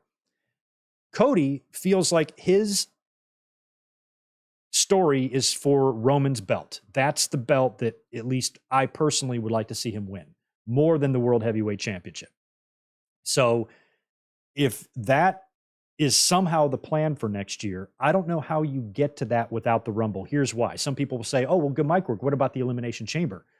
Yeah, you have that too. But I feel like Roman's belt still, even though WWE is going to consider 2 world titles, I feel like Roman Reigns would be the biggest victory. If you're a Royal Rumble winner, you might want to go after Roman, because that would be a bigger win than beating whoever the World Heavyweight Champion is. Maybe it's Seth Rollins. Maybe, you know, they've teased Cody and Seth. Maybe Cody wins the World Heavyweight Championship this year and defends against Gunther or something. Who knows? But if it's Cody and Roman, which could be the story for WrestleMania 40, let's say Gunther wins the Royal Rumble, I feel like Gunther would challenge Roman. I feel like the winner of the Royal Rumble would challenge Roman. That's why the Elimination Chamber doesn't make sense to me. Now, it would be cool if Gunther won the Rumble and chose the World Heavyweight title. If he did that, maybe that would help erase a little bit of the stigma of it being the consolation belt or being the second belt or the second most valuable belt. But you're not going to be able to do that. Everybody knows that Roman's title is the title. His title is so much the biggest title in wrestling that it has 2 little children titles that Paul Heyman carries around. It has a fucking family now. That's daddy title that Roman wears. And then the 2 little kid titles that Heyman carries around. These things are reproducing. He's had them for so long. You know, maybe the idea is to give him a belt for every year he's been champion. 3 years as champion, 3 belts. Holds it for a 4th year. Solo's going to have to carry one. I don't know. But I feel like that's the chance. If you're any professional wrestler from a professional standpoint, if you win the Rumble, you are going to want to challenge Roman. So I feel like the only path to Cody and Roman is Cody winning the Rumble. But I don't really want to see that. You know, you can't have your cake and eat it too. You can't have everything. But Cody winning the Rumble could make a little bit of sense because it gives him a second chance at his story. Because it's the same story. I won the Rumble last year. I fell short at Mania. This year, I won the Rumble again. I earned myself another chance. I am not going to squander it this time. I am going to win. But then it's like, does it make it too predictable? Do you want predictability? Sometimes predictability is good. Sometimes it's not. You know, one example of predictability being bad is WrestleMania 29. It's like we knew a year out that Cena was going to get that win back. So when they started kind of laying the groundwork for that, and Cena, I think, won the Rumble, and then Rock won the title, I'm like, oh shit, here we go. You know, they're going to try to do Houston, we have a problem. But it's not as big of a deal because it was supposed to be one time only, and then Cena won the Rumble, whatever. It was just too obvious. So you don't want to do that either. You don't want to make things too obvious for Cody. So it would be cool if Gunther won the Rumble and then challenged for the World Heavyweight Championship, and then they held the Elimination Chamber, and the winner of that would face Roman, and Cody won that. But I don't even know if they would have Raw and SmackDown. They probably would. They probably have 3 Raw and 3 SmackDown stars in that or something to go after Roman's belt. So who knows? I feel like it's if the internal plan in WWE is for Cody and Roman at WrestleMania 40, it may or may not be. I have no idea. But if it is, they better start thinking about how they're going to get there. And the easy answer is the Royal Rumble, but maybe there's a more fun answer. Maybe there's an answer that doesn't have to give Cody back-to-back Royal Rumble wins, because I don't really think that's necessary. It's that old, oh, he doesn't need it argument, right? But maybe it's true in this case that I guess it wouldn't be horrible if he won it, but I don't think it's necessary. If there's a way to get Cody to that championship match without involving the Rumble. That's the way I would try to do it. But at this point, it might be hard unless there was some weird blockbuster trade and they moved Roman to Raw somehow and moved the World Heavyweight title to SmackDown. But I don't think Fox is going to want that. Piss them off. So I don't know. I don't know how they get there if the plan is still for Cody. We will see. But imagine Gunther getting a title shot. Imagine Cody and Gunther both winning championships at WrestleMania, kind of like Batista and Cena won at WrestleMania 21. It could be very similar. And Roman at some point is going to have to drop his titles. Speaking of Roman, SmackDown on Friday in MSG. Listen to this shit, okay? I guess the final rating, the overall viewership is 2.5 million with a 0.76 in the 18 to 49 demo. The second quarter hour, which was right in the middle of the Bloodline segment, did over 3 million viewers and a 0.94. Those are pants-shitting numbers in today's market. You are never going to have the 8 million people watching Raw ever again. Those days are so far beyond us. But these are pretty damn good numbers in 2023. And WWE stock, by the way, today hit an all-time high and all-time closing high. So WWE's on a roll right now. They really are in almost every category. Television quality, storylines are better, character development is better, attendance is better, ratings are better. Everything has been better. So Vince McMahon wants to show his weird-looking face every now and then backstage at Raw. I will not shit a brick over it because that is way better than having his crazy ass back there gorilla every damn day. So if you're a WWE fan, which I am, if you're a wrestling fan, which I also am, this is good news. I like to see both companies doing good things. It's not fun when they're both doing shitty things. It's always fun when two competing companies are both putting out good work. There's no downside whatsoever to that. And I think that's awesome. So those are just stupid numbers. So SmackDown, the highlights on Friday, of course, was the Tribal Court. Now, from what I understand, this was like a 40-minute segment. Is that right? I mean, it took up a huge, huge chunk of the show, but it was so detailed. And this was the tribal court of the trial of the tribal chief, I think is what it was. So Roman is now on trial, and the Usos are out there, Heyman and Roman, and everybody comes out.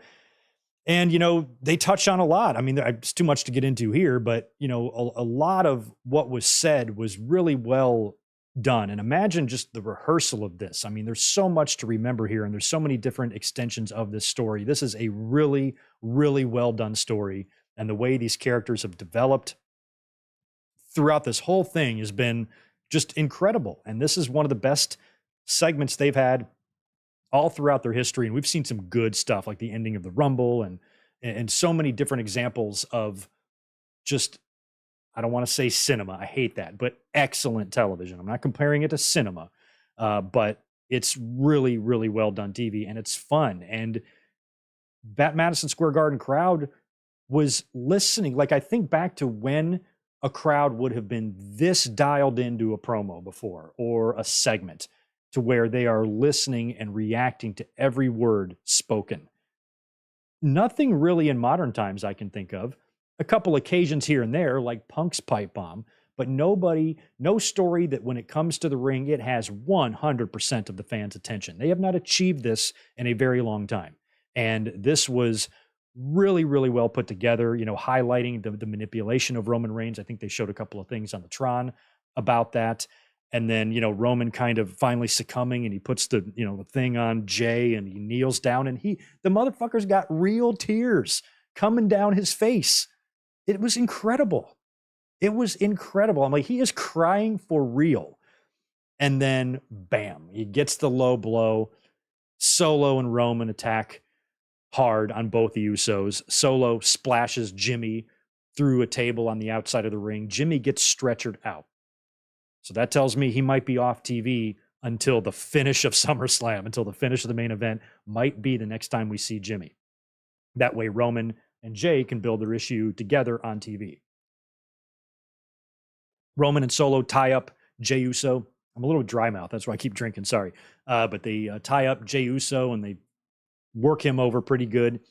And then I think they take Jimmy away in an ambulance. And then Jay returns later on in the night, and Roman and Solo go out to the ring to meet him. He comes through the crowd. He attacks Solo, takes him out, grabs a chair, and just starts unloading on Roman Reigns with a chair. Roman retreats, and Jay picks up the belt and holds the belt. And I'm like, looks pretty good on him. Main event Jay. Do I realistically think Jay has a chance to beat Roman right now? No, but that was a pretty cool visual. And even though I don't believe Jay should, maybe not should, but will win the championship, for people who want to make an argument for him, I got no argument against you. You make valid points. I don't even have to hear them because I agree with them. If you are of the belief that Jay should be considered to win the title based on the story and the evolution of his character and Roman and the bloodline and all of that, where this is taken to, many people say Jay is the one that was supposed to win this title the whole time. Especially early on when Roman first got back, Jay and him had a couple of those pay-per-view matches, and Jay has seemingly been a made man since then. And what a full circle moment all these years later for him now to come full circle and beat Roman. This issue between Jay and Roman has lasted longer than, well, let me think. Not as long, almost. This issue is lasted almost as long as Bret and Owen Hart. Bret and Owen Hart was about 3.5 years, if I remember right, about January 94 to summer 97, something like that. So 3.5 years. We're almost there with these two. I mean, this has been an issue now and a story that is several years old, and that's just incredible. So if you want to make an argument for Jay to win the title, hey, I understand where you're coming from, for sure. There's no real right and wrong reason here. If WWE did that, I'm like, I can kind of see that. I mean, if you follow the story, this is where the story should culminate, you would think. This actually would make a lot of sense for him to win, but I still just don't think it's going to happen. And whatever they do, I mean, this is going to be the main event, without a doubt. This will be the last match. And since Jimmy got taken out, you have to wonder if he plays a role. Does he turn on Jey Uso? Does this kickstart a whole new chapter of the bloodline? Or is this, the final demise? Because amongst all the brawling and everything during the tribal court, Solo flirted with the idea of putting that thing on. He's now made it known that he's got his eye on the tribal chief name as well. I think that's where they all want to be. They all want to be the tribal chief. So do you guys want to be the tribal? I'm fine not being the tribal chief. It's not really that important to me, but it's very important to Solo and Jey Uso, apparently. So Roman, I feel like now has contenders to his throne, and these contenders are in his own damn family and the empire that he built. And, that could throw him off balance a little bit. It already, he's broken down a little bit emotionally, and he's let people get the best of him, and he's kind of looked over his shoulder and looked a little bit sketched out. And that's something we haven't seen from Roman at all until like this year. None of that started until this year, to where now he's like, really, he can see how fragile everything is and how it could come crumbling down on him. So Jay winning the title is just not something I think they're going to do, but whatever the finish is, I think needs to be just something of the level of like what we saw at the Royal Rumble, in terms of like a big aftermath. Like after the finish, there's just some big thing, like when Sammy took the chair to Roman, something like that, where somebody's got to make a decision, or somebody turns, or whatever. Maybe even Sami Zayn can get in on this somehow. Maybe he can be out there for this. Maybe he can come out and try to help and fend off Solo Sikoa. It would make Sami Zayn very happy to see Jey Uso win. And what if Sammy doesn't make his presence known during any of this stuff, and then just at SummerSlam in the match, there's a ref bump, and then just out of nowhere, Sammy through the crowd, under the ring, 3 haluva kicks to Roman's face, down he goes, splashes water on the referee's face, throws Jay on top of Roman, 1, 2, 3, just like Austin coming out and hitting Rock with the chair. Mankind covers him, place erupts. But is that how you end Roman's title run? Do you end it in a way like that? There's no real right answer here, because we laid out the whole scenario for Cody at WrestleMania, and one big glaring problem with that scenario is it's predictable AF. Stands for as fuck, as the kids say, in case you didn't know. So that's very predictable. What would not be predictable is doing a finish that I just laid out for SummerSlam. So at this point, Roman's championship reign is so history making. You want to make sure you end it in the right way. And that's got to be a tough decision. What is the right way? Every fan has got a different idea of what the right way is. No, Roman needs to lose the title like this, or no, Roman needs to lose the title like that. I'm like, it doesn't have to be black and white. You can lay out, this is what goes on in creative meetings. Nobody just is, dead set on one idea and just so closed off and inside their box. You got to come up with different ideas, float everything around, toss anything on the wall, see if it sticks, throw it all in a bowl, see if it makes salad. You got to think about these things. And I think just coming up with different options and then deciding which one would be the best one. Cody finishing his story at WrestleMania 40, or us having a big, major upset, one of the biggest in company history at one of our flagship pay-per-views. And we think about that. I think about that Mankind victory over The Rock. It's one of the biggest championship matches in WWE history, one of the most memorable. And that happened on a tape show. Imagine you do something like this on a major pay-per-view in front of 50,000 people. I think that pop would eclipse what Mankind got that night in, were they Rochester or something? In New York or Albany? And that would be so fun because it would be unexpected and it would just create a moment. Sure, it's now going to make the future a little weird for Cody, but what is Cody's story? Is the story that Cody wants to finish? Is his story beating Roman Reigns, being the guy to beat Roman Reigns and end his long run? Or is Cody's story just to win Roman's belt? Because if his story is just to win that belt, then you might want to you could get the belt off of Roman before then. And then Cody wins the belt next year at WrestleMania 40, maybe beating a different champion in the main event. And then Roman Reigns can be like, hey, I beat you for that belt. Now you got to face me. Now Cody's defending against Roman Reigns. But I don't know how you get to that point. That's all so far away. But it just depends on what WWE defines Cody's story as. Does he have to be the one to beat Roman? Or is it just him winning that championship is what the story really is? But doing Roman and Cody too, main event, WrestleMania 40, I can see that being great, but it'll be predictable. Because if they make Cody lose again, oh my God, then he may go back to AEW. I don't know. But the Tribal Court was special. It was amazing. It is kind of a shame that the Bloodline is on SmackDown because a lot of other talent suffers with these really long segments and with this story taking up so much space because it's a 2-hour show. On Raw, they could have the whole first hour of the Tribal Court, and I'd be perfectly fine with it. On SmackDown, you got a lot less time, and I think there's been some situations where matches have been cut or pulled or whatever due to the length of some of these segments. But other than that, it's great. It was great stuff, man. Unreal. Edge made his return also on Friday. He was a guest on the Waller Effect, and Edge basically takes no shit from this prick. Of course, he's talking all kinds of junk, and Edge is like, nope, that's not going to happen. By the way, I have a match tonight, and that's going to be against you. And they faced one-on-one, and Edge beat him. So Grayson Waller has not been back in the ring. This is his first match, I think, on SmackDown because he was recovering from a broken leg. They keep calling it a broken leg, but it didn't seem like he was out for that long. How many months was he out?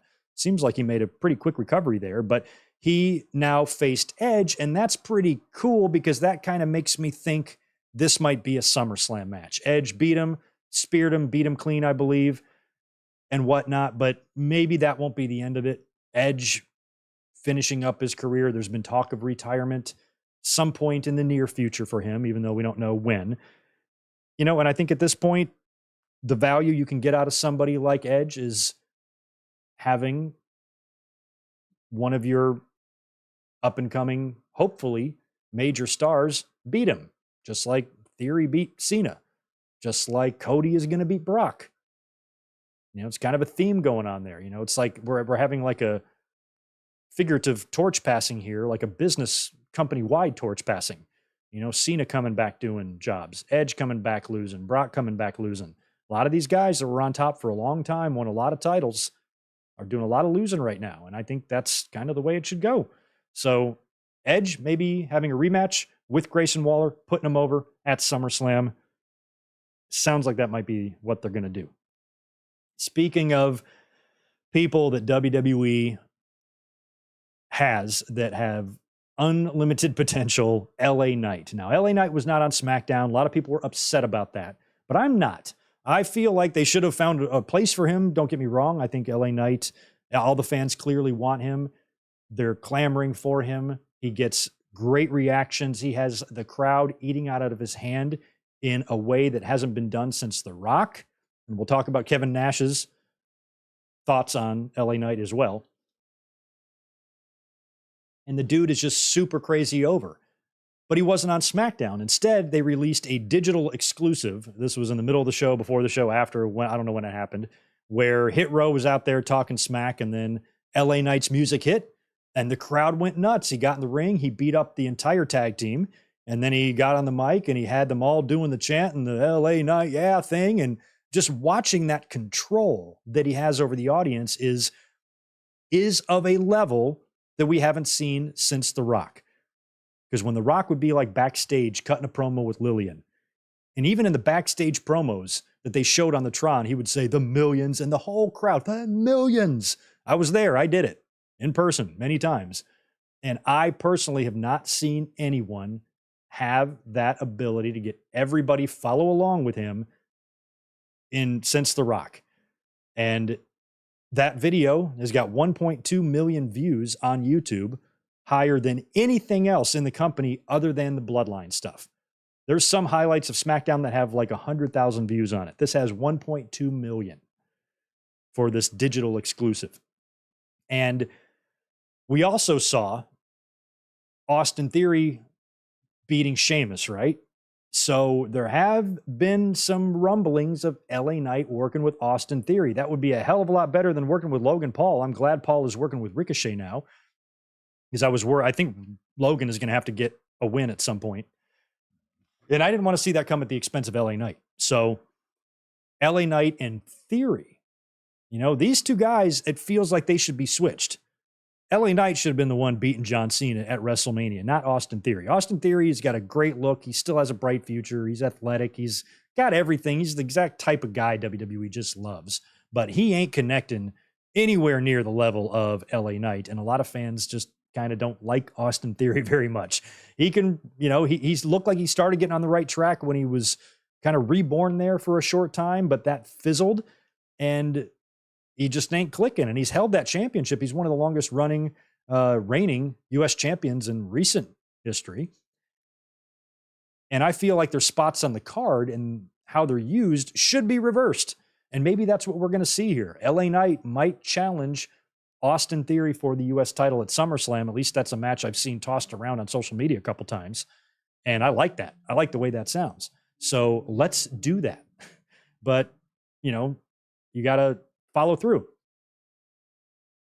And maybe the thing is, because LA Knight WWE did not plan this. They didn't see that he was going to get over to this degree. And one thing I hope WWE has learned since Daniel Bryan is that when you see an opportunity, don't squander it. And maybe since this uprising of popularity in LA Knight wasn't necessarily planned, maybe that's actually what they're doing. That's why and I know I'm always glass half full, but maybe I'll give Triple H the benefit of the doubt that maybe he does see all this. And he just wants to make sure that when it's time to push LA Knight, they put him in the right direction, because they did not have these type of plans for him. So now that they see how he's getting over, okay, whatever we do with him, let's make sure we do it right. Let's just let him simmer for a minute, develop some creative plans, and then maybe we can put him in place by SummerSlam. That's what I'm hoping is going on right now. Because if this company is ignoring the reaction from the crowd that this guy is getting, that's really not going to be in line with how WWE is operating right now. There was a time when they would be ignoring shit all the time. They didn't give two craps what we thought. If anything, they were outwardly and purposely trying to do the opposite, to troll us. You know, but now they've been sold, and you got networks to please and you got ratings to get. There is no reason for them to do any self-sabotage here and to not push the guy just to spite the fans. There is way too much at stake now for that. You can't be fucking with us like that anymore. If you got an opportunity, the networks are going to want you to do it. The Endeavor is going to want you to do it. And the fans are going to want you to do it. And the last thing you want to do right now is purposely piss off the audience that is turning out in record numbers for you.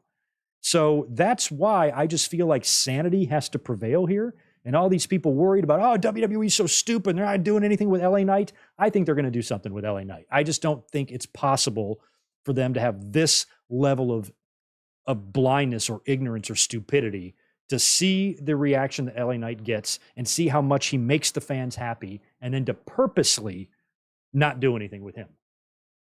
That just seems like not a wise business move to me. Just me. Don't know what y'all think. So I feel like a push is coming. If the plan is for him to beat Austin Theory for the U.S. title at SummerSlam, great. Now he's U.S. champion. Now you got a belt on him. But a guy like that over, I don't even really need a belt on LA Knight. I just want to see him in doing meaningful stuff. And he's not really in a position to be a world champion right now. He's on SmackDown with Roman. And, unless he leapfrogs a bunch of guys, I mean, if his popularity really grows and then Roman wraps up his business with Jay, he might need an opponent. But Roman doesn't really work the in-between pay-per-views. I don't think Roman is going to be defending his title in September or October, unless it's a Saudi show or something like that.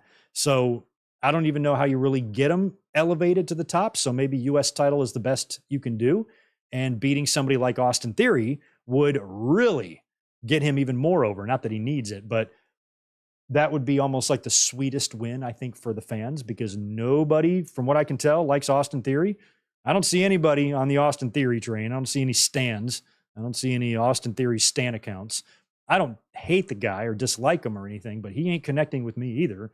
Not in the way LA Knight is. So if that's the plan for him to beat him, not only is that going to be great because it's going to give LA Knight a big win at a pay-per-view, it's also going to give LA Knight a championship, and it's going to have one of the most over baby faces you have beat one of your most least over heels and somebody that really the fans don't care for. So what an ovation. What a pop. Winning the U.S. title at SummerSlam. You got to do that. You got to do that. Theory, from what I understand, is not involved in any feud really right now, right? He's beat Sheamus, and I don't think he has any ongoing issue. So the table is set. If WWE passes on this, they are smoking crack. That's all I'm going to say.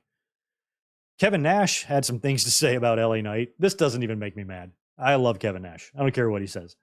He called LA Knight, I guess on his latest podcast, a Rock ripoff. He's like, am I the only one that just thinks this guy's a complete ripoff of The Rock? But then he admits that promo was the first time he had ever seen LA Knight. So he hasn't seen any of his work when he was Eli Drake or anything from TNA or anything else. He's just been made aware of this guy now. He sees one promo, sees Rock-like mannerisms, which he definitely does have, and calls him a ripoff. And fans got mad. And I'm like, all that was phrasing. If Kevin Nash would have said influenced by, am I the only one that sees that this guy is really influenced by The Rock? Nobody would be pissed. But he used the word ripoff just casually, and fans, flew off the rails. I'm a huge LA Knight fan, but I am not in the least bit offended. What Kevin Nash says could give two shits. The dude is so out of the loop. He didn't even know who the dude was until he saw that first promo. If that's his initial reaction to him, that's pretty fair. I think anybody who is a wrestling fan and is looking and watches one of his promos for the first time is going to see The Rock. And the fact that one thing I'll kind of side with the fans on is that one thing Kevin Nash has to understand is that, and I'm sure he does, of course he does, he's not dumb, many of the most over acts in wrestling history have been lifted from someone else. Rock is really influenced by Austin Idol, Iceman King Parsons, and Hogan, Steiner, Jesse Ventura, all patterned themselves after Superstar Billy Graham. Superstar Billy Graham really ushered in that type of character in WWE. And it took a break with Backlund for a few years. But when Hogan came in, a few years after the Graham era, he took a lot of that, and so did Jesse the Body Ventura. There was a lot of clones that were trying to do that. And because they saw that that was a formula that worked and worked well, and tried to emulate it. And that's how wrestling is. You know, every wrestler is influenced, inspired by other people. Look at what Rey Mysterio did to the business. That's why I always believe that Rey deserves to be like top 5 all time because of his influence. You know, forget about the money, championship, draws, you know, houses, whatever. You know, his influence is what makes him so special and so memorable, is because of, you know, of how his style was, and, you know, bringing in, you know, lucha libre to this degree in American wrestling has just been incredible. And all of the young wrestlers from the next generation who were inspired by him to become wrestlers. And now we see guys like that, like Will Ospreay, like Ricochet, like Kenny Omega, that are going to inspire the whole next crop. And that's how it all goes. And that's totally normal. Now, maybe LA Knight, he's kind of like a Rock Stone Cold clone or combination. And I don't think that's really that bad. If you want to be a direct ripoff, the fans will reject it, you know? And all LA Knight is really doing is looking at what has worked better than anything else and drawing inspiration like that from that. Just like Hogan looked at what Superstar Graham did better than anybody else and took inspiration from that. That's what you would do. That's what I would do. I would look at what has worked in the past, and I would try to incorporate that into whatever kind of wrestler I'm going to be. And LA Knight's got those mannerisms. He's got that look. He's got the physique. He's got the body and the glasses and all that. He looks great. And he does the shtick well. And The Rock and Austin both, especially Rock, is on such a legendary status that his shoes are never going to be able to be filled. And if there was somebody coming around that tried to be him, but was so clearly not him, you guys know how we are. You guys know how wrestling fans are. They would shit all over it. They would reject it. So I think it's pretty, you know, a pretty big compliment to LA Knight, the fact that he's able to pull off a gimmick like this that's going to be compared to The Rock, that's still going to draw Rock-like reactions. He is. I don't think anybody's going to exceed the pops of Austin and Rock. I lived those. I experienced those in person. They're insane. But you heard the Garden on Friday in that YouTube video.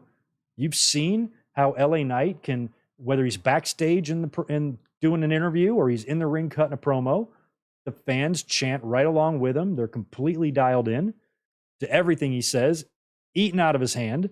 And there have only been a few guys in like the business's history that have been able to do that with the fans to that degree. And LA Knight is doing it. That's why I don't think Triple H is that dumb. They're gonna do something with him. It's coming. It's coming.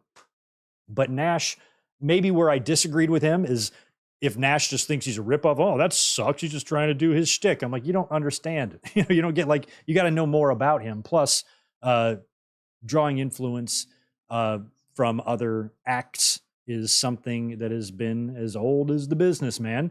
So not a big deal either way. I don't think if you're a fan, you should have even cared enough. I mean, I'm glad everybody's sticking up for LA Knight. That just shows how popular he really is, where just an offhanded comment like that by Kevin Nash on his podcast raises the ire of all the fans because they really, really love LA Knight. I just think a little bit more calmly than that, and Nash's opinion of LA Knight did not offend me whatsoever.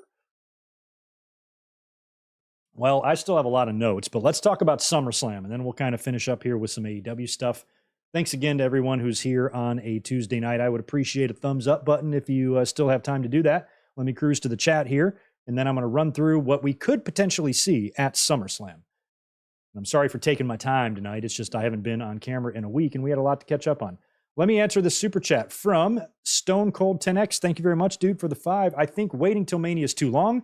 They can do something creative, but I want Cody to beat Roman sooner than later. Yeah, but right now that's going to be tough to get to with Cody on a whole nother brand and Roman being all tied up with the Bloodline stuff. So, like I said earlier, it just depends on how WWE defines Cody's story and how they want to balance telling his story the right way with also telling the Bloodline story the right way. And if telling the Bloodline story the right way means Roman has to drop the belt, you're going to have to sacrifice something. That means Cody's story isn't going to finish quite the way we thought, or the Bloodline isn't going to finish quite the way we thought. And to be able to merge those together and unite these two stories where they both end as good as possible is going to be hard to pull off, to reconcile both of those together. But we will see. We will see. Cena has Rock influences. Yeah, I mean, everybody, a lot of Cena's crop, Cena and Orton and those guys, coming through. Austin and Rock were on top when they were younger. And of course, that's who they're going to mimic and emulate. But either way, not a big deal, Yeah, Shell Shock, you're right about that too. Theories run with Vince immediately turned the fans on him, and his gimmick was really stupid, that selfie shit. But I liked Triple H's reboot. I was willing to forgive because that wasn't Theory's fault. His association with Vince had nothing to do with Austin Theory. That's WWE's decision to do that.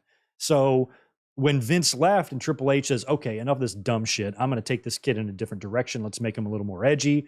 Let's put a killer instinct in him. And instead of being this cocky, arrogant, selfie-taking douche, let's make a guy that's going out there taking advantages of opportunities and being aggressive and that type of thing. And I was like, wow, what a difference. What a difference. But that all really settled, despite the win against Cena at WrestleMania. It's a match I hardly even remember at the show. I think it maybe opened the show, right?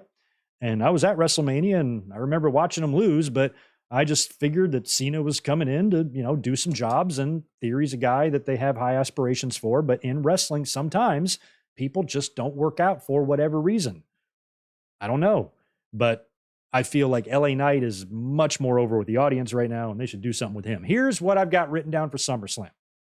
So Roman Reigns versus Jey Uso in the main event, obviously. We're going to get Cody Rhodes and Brock Lesnar. That's a given. We're going to get Shayna Baszler and Ronda Rousey for sure. We're going to get Ricochet against Logan Paul for sure. We're going to get Becky Lynch against Trish for sure. And that's kind of where my for sures end. Another match that I feel like they're teasing is Rhea Ripley against Raquel Rodriguez, because they kind of had that stare down at Gorilla last night. So Ripley's going to have to defend the title against someone, and I think Ripley should hang on to the title longer and through SummerSlam. Raquel is a great opponent for her. That would be a big win. I would not put the title on Raquel right now over Ripley. I would keep Ripley rolling, and Raquel would be an excellent opponent and could probably have an awesome match with her at SummerSlam. So I'd be into that. I feel like we could possibly get Edge versus Grayson Waller based on what we saw on Friday. Also, Gunther and Drew. I talked all about that earlier on, but Gunther and Drew McIntyre seems likely. It would be nice to get Owens and Zayn facing DIY for the tags, but I feel like Owens and Zayn better have a match on this card. They're going to have to defend the titles against someone, and who would be SummerSlam worthy, And what are they going to do about those belts? Are we going to simplify those belts ever with Owens and Zayn, or are they just going to walk around with 4 belts all the time? We don't know. I expect Asuka, Charlotte, and Bianca to wrestle in a triple threat. And if that happened, that could be a good opportunity maybe for who the hell has the women's briefcase right now? I forgot. LA Knight and Austin Theory is another one for the U.S. title. That would be great. And it would be cool if we had a U.S. title and an Intercontinental title on the show. Title match, I should say, on the show. We need that. So SummerSlam, on paper, like when you look at all those matches, looks pretty damn good. Looks really good, to be honest. So that's like 11 matches, though. I don't know if they're really going to have that many. Io Sky. I'm like, who the hell? I was like, why couldn't I remember who has the briefcase? But that could be a good spot for Io Sky, maybe to switch brands or something, and she could cash in there. I don't know. We could see a cash in at SummerSlam with Seth Rollins and Finn Balor, if that's what they choose to do. I don't even have that one written down. So if it's going to be Rollins and Balor, that's where you do the Priest cash in, especially with all of the dissension with those two, getting along, not getting along, getting along, not getting along. Something's got to come to a head. And they could recreate something with Balor. Like if Balor, I pitched this for Money in the Bank. If Balor beat Rollins and actually won the Universal title, a great part of the story would be if Priest either came out and cashed it in at SummerSlam, or better yet, cashed it in on Raw the next night. Meaning Balor now wins 2 world championships at SummerSlam that both lasted one day. And that would create quite the issue between the two, because Balor could be like, one of my biggest regrets in my career was winning the title and never being able to defend it because I got injured and I had a second chance at that, even facing the same man, and I beat him again. And now I've got a chance to right this wrong that's been burned in the back of my brain for the last 7 years, and you motherfucker take it away from me. You know, that could be a great story, a great turn. But I mean, I feel like Priest is going to go babyface at some point. I don't know. It'll be hard for him, especially if he cashes in a sketchy way or a douchey way. But they could do something like that. And I think SummerSlam, at least on paper, I don't think all those matches are necessarily going to happen. But I mean, hell, if even 8 out of those 12 happen, that's a pretty good looking card. So hopefully SummerSlam will be huge.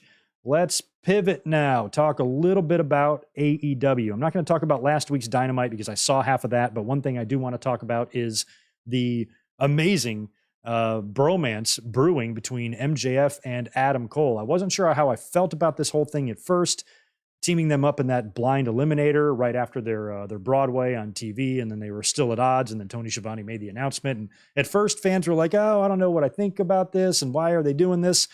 But all it took was like one segment, and one segment instantly I was on board. I'm like, oh, these guys are going to be magic together. And I'm so happy for Adam Cole, because this is something that feels fun.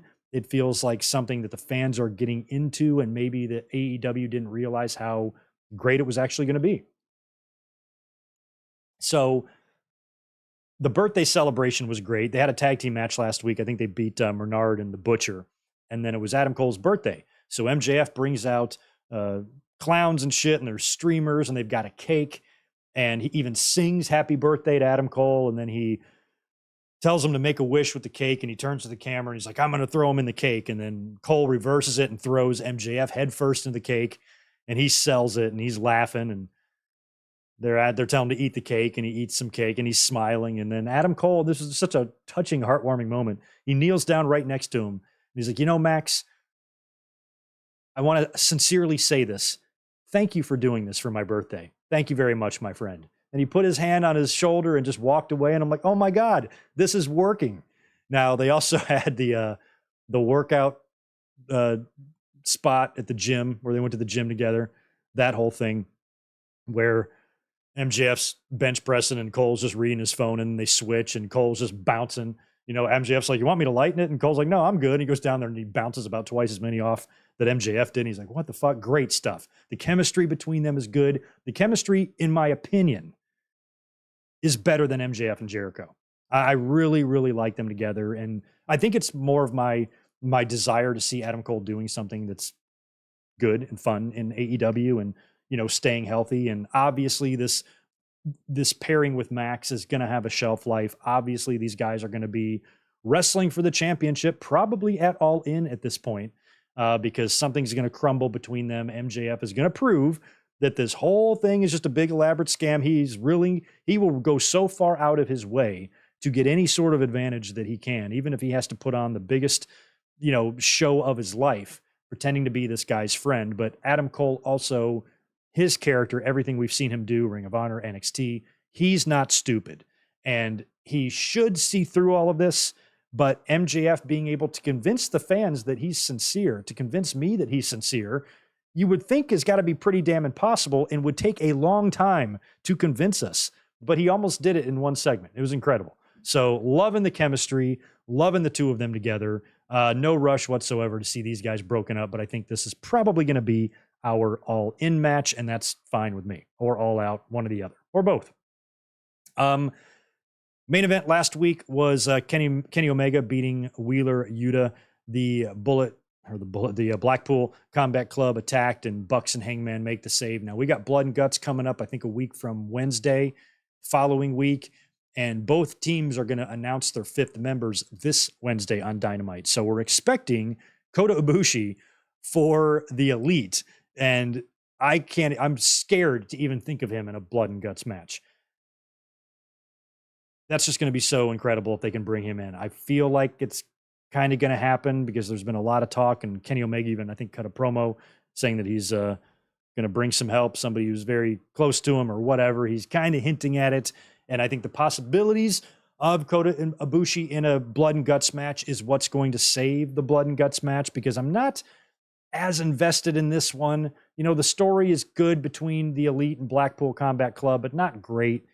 And adding that amount of spice is just what I think blood and guts is going to need or benefit from, because it's just, Ibushi's so gnarly. Like, I don't even want to think about what he could possibly do in there. And then the Blackpool, they've got to announce their team member. And there's been talk of Chris Hero, which is a really interesting name, who I think has been getting a backstage tryout as an agent.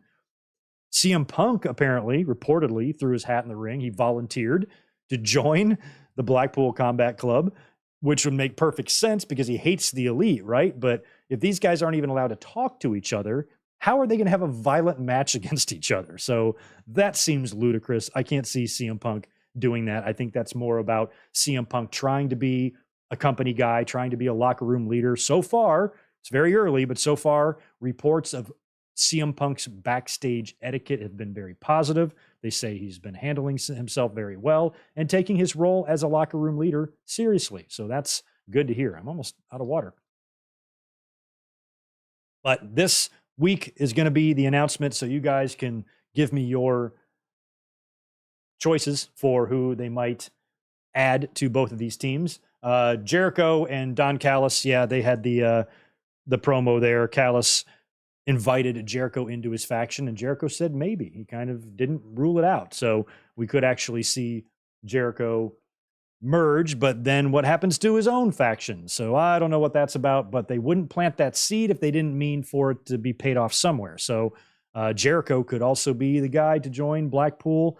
That would be weird, but he might. We will have to see.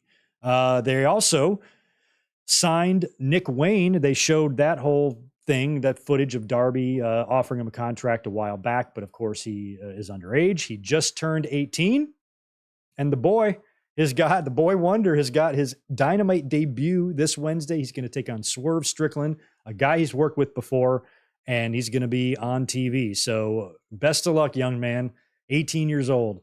I mean, he's like Alex Wright, but good. So that's going to be incredible. He's probably going to beat Swerve. Swerve's going to do the honors for him. And 18 years old, man. Oh my God. They ran a very nice video package showing, his upbringing, his training, his father and his death and that stuff. So that's pretty cool that Nick Wayne makes his Dynamite debut. We're also going to see Cole and MJF in the Blind Eliminator taking on Brian Cage and Big Bill. Loving that team. That's going to be a mismatch. Cole and MJF are just little bitty guys, and Cage and Big Bill are big, like Big Bill's name says. It's not a lie. It's real. So that's going to be interesting. I still think Cole and MJF have got to win this thing, man. They need to win the whole thing, I think. Also on the other side, we've got Darby Allin and OC taking on Sammy Guevara and Daniel Garcia.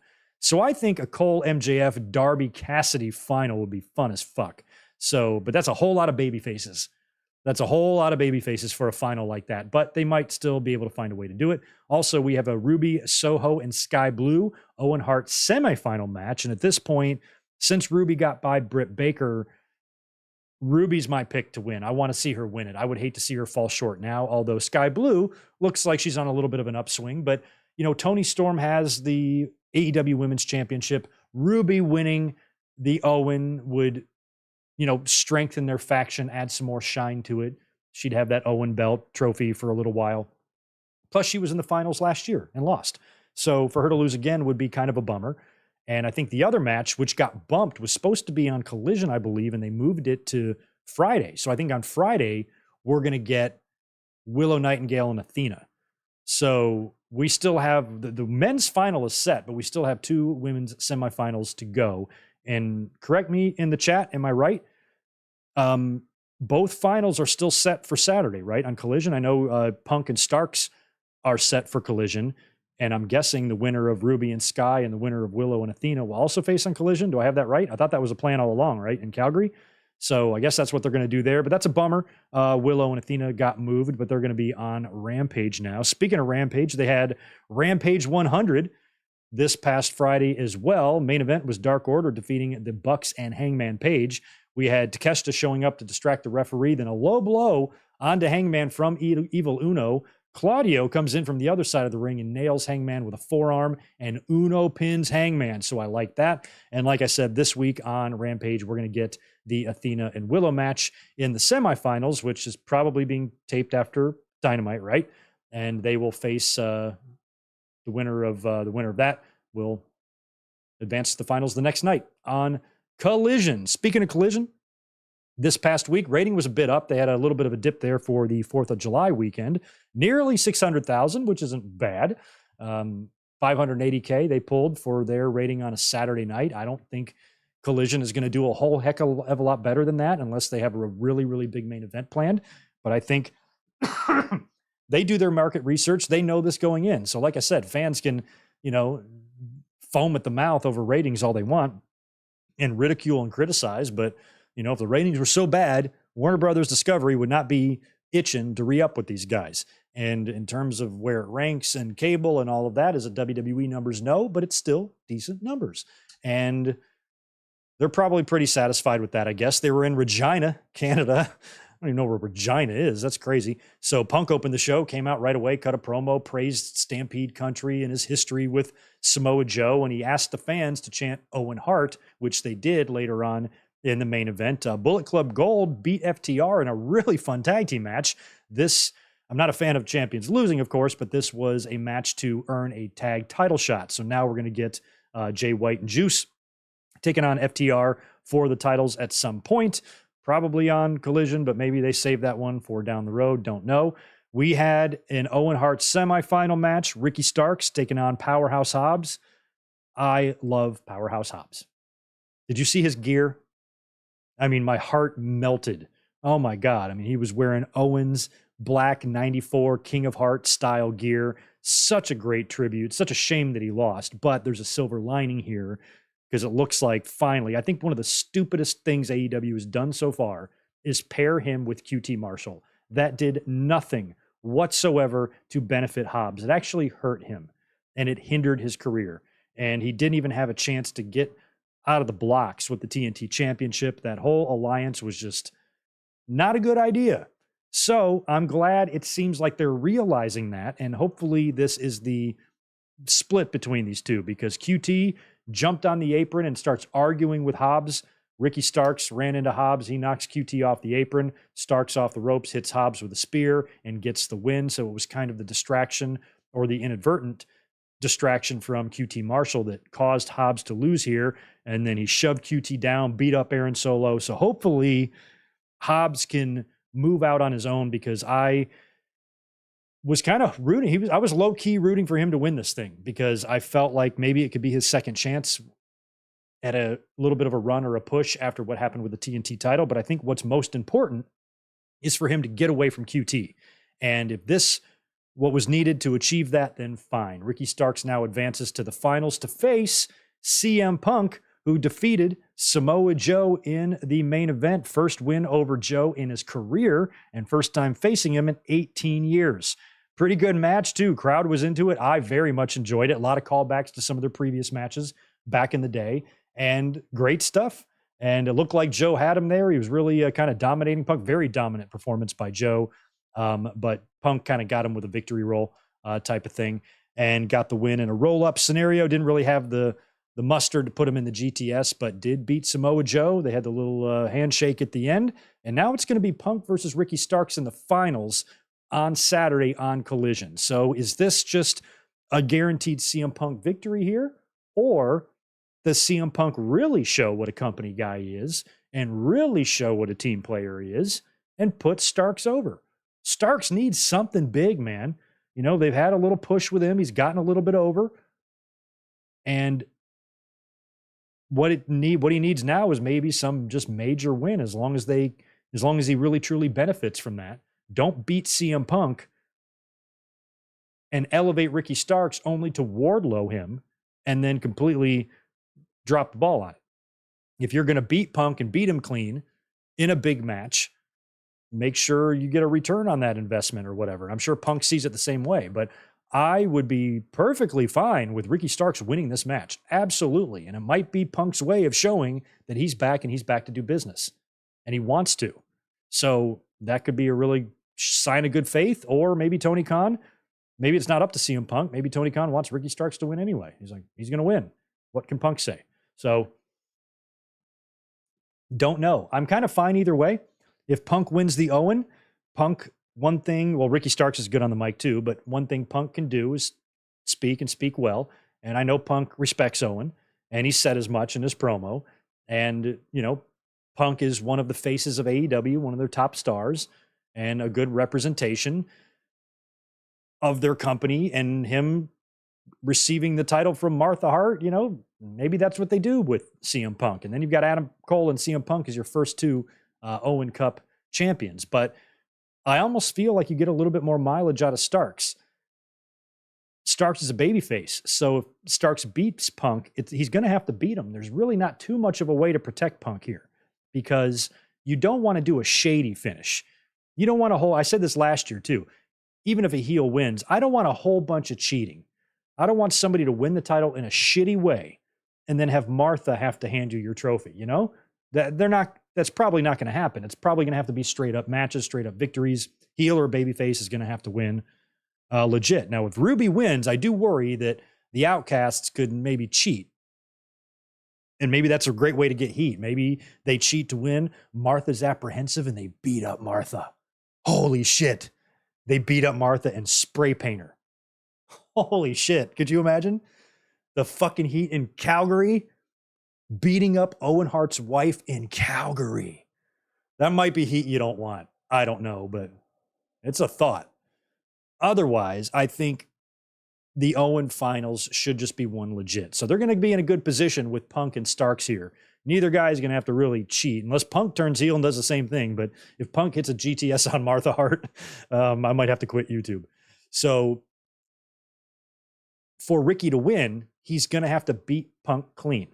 So is that what Tony Khan wants to do? Is that what the fans would want? Is that what's best for AEW right now? It would be a big win for Ricky Starks. So if you do that and Ricky Starks beats CM Punk, which I am fully in favor of, don't squander that because now you've got a made man here. And maybe that also means you've ignited a little issue between these two and you get a return match and maybe Punk wins that one. Either way, Ricky Starks should benefit from a feud with CM Punk that sees him get a victory. You combine that with being now in the company's history as an Owen Cup winner. But does his friendship with Cody give Tony Khan any pause? Well, this is a guy who, when his contract is up, could easily get his buddy Cody to get him into WWE. So if I think that's a realistic possibility, do I want him winning the Owen? Might be better for CM Punk. I don't know. I don't know what their plans are, but either way, that's a sexy final. That should be a good match.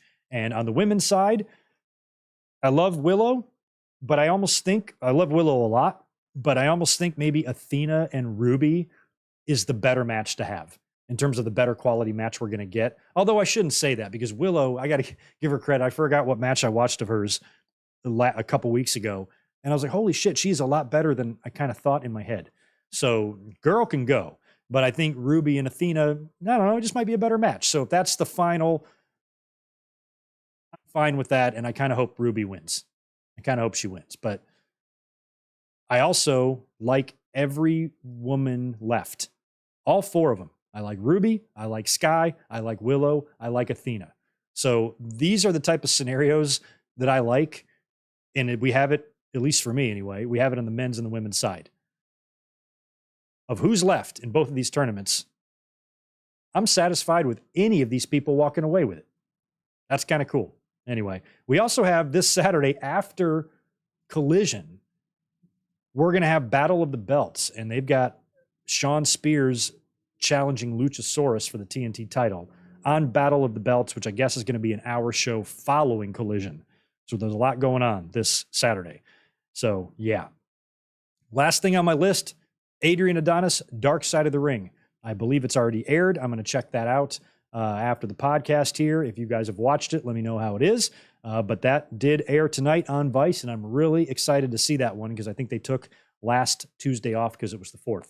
So we have Abdullah the Butcher coming up next, and then Bam Bam Bigelow after that.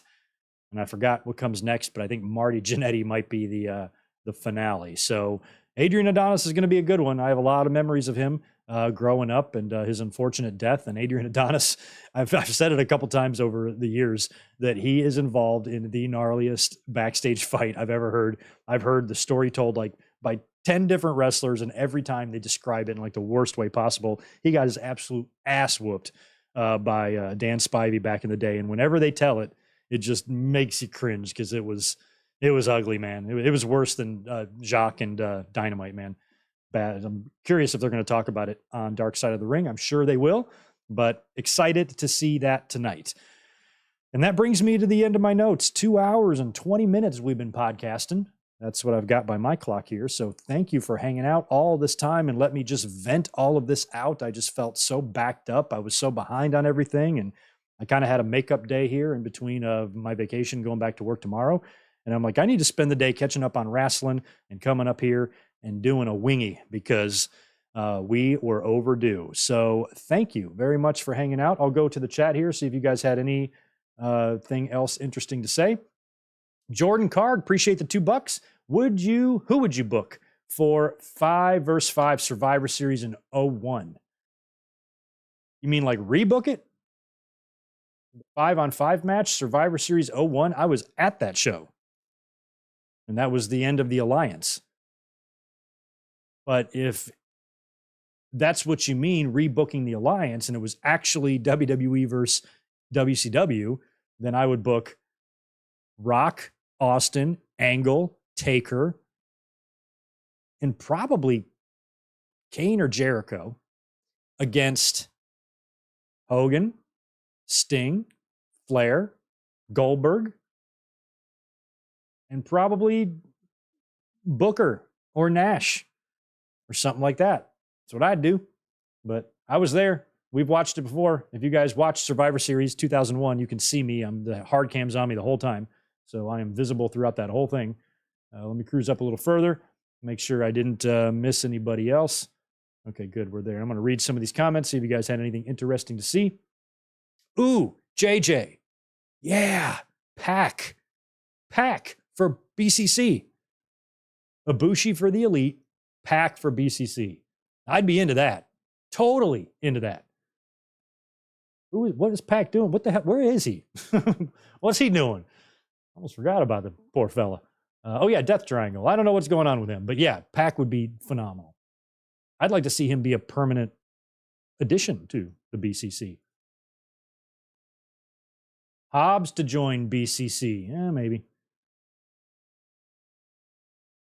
Financial Truth Academy in the house right at the end. Stone Cold, I don't know if it's worse than Arn and Sid because we had scissors and stabbings involved. So that might take the cake for the worst one. I mean, in a fight that didn't end in death, because we've had others like Bruiser Brody. But in terms of just the sickest, most violent fight, I think Arn and Sid probably still take the cake. But Spivey and Adonis, man, that's up there. Every time I hear that, I just cringe. But anyway, all right, guys, I am out of here. Like I said, keep a lookout on the channel between today and tomorrow. I'm going to put 2 links up. The first one is going to be a members-only Saturday night's main event watch along on Thursday. We're going to be on episode 2 for this one. So this is members only. We're watching every Saturday night's main event. So join and become a member if you want to be a part of that. And then this coming Sunday, we're going to do a watch along open to the public of SummerSlam 1989, Hogan and Zeus. So that's going to be fun. That's a fun card. Fond memories of that from when I was a kid. And it's really old school because last week we watched SummerSlam 2005. It's time to do an old one. We're going to do 1989, but I don't have either one of these links up yet. So I will be working on that tonight and tomorrow. So keep a lookout. Make sure you subscribe. Tune into social media and make sure you follow me over there for all the latest announcements and videos. And thank you so much for hanging out on this Tuesday evening. You guys have a great night. Oh, and by the way, I will push this podcast out to the podcast feed, so it will be available in audio form later tonight. So just keep that in mind. Thanks again for being here.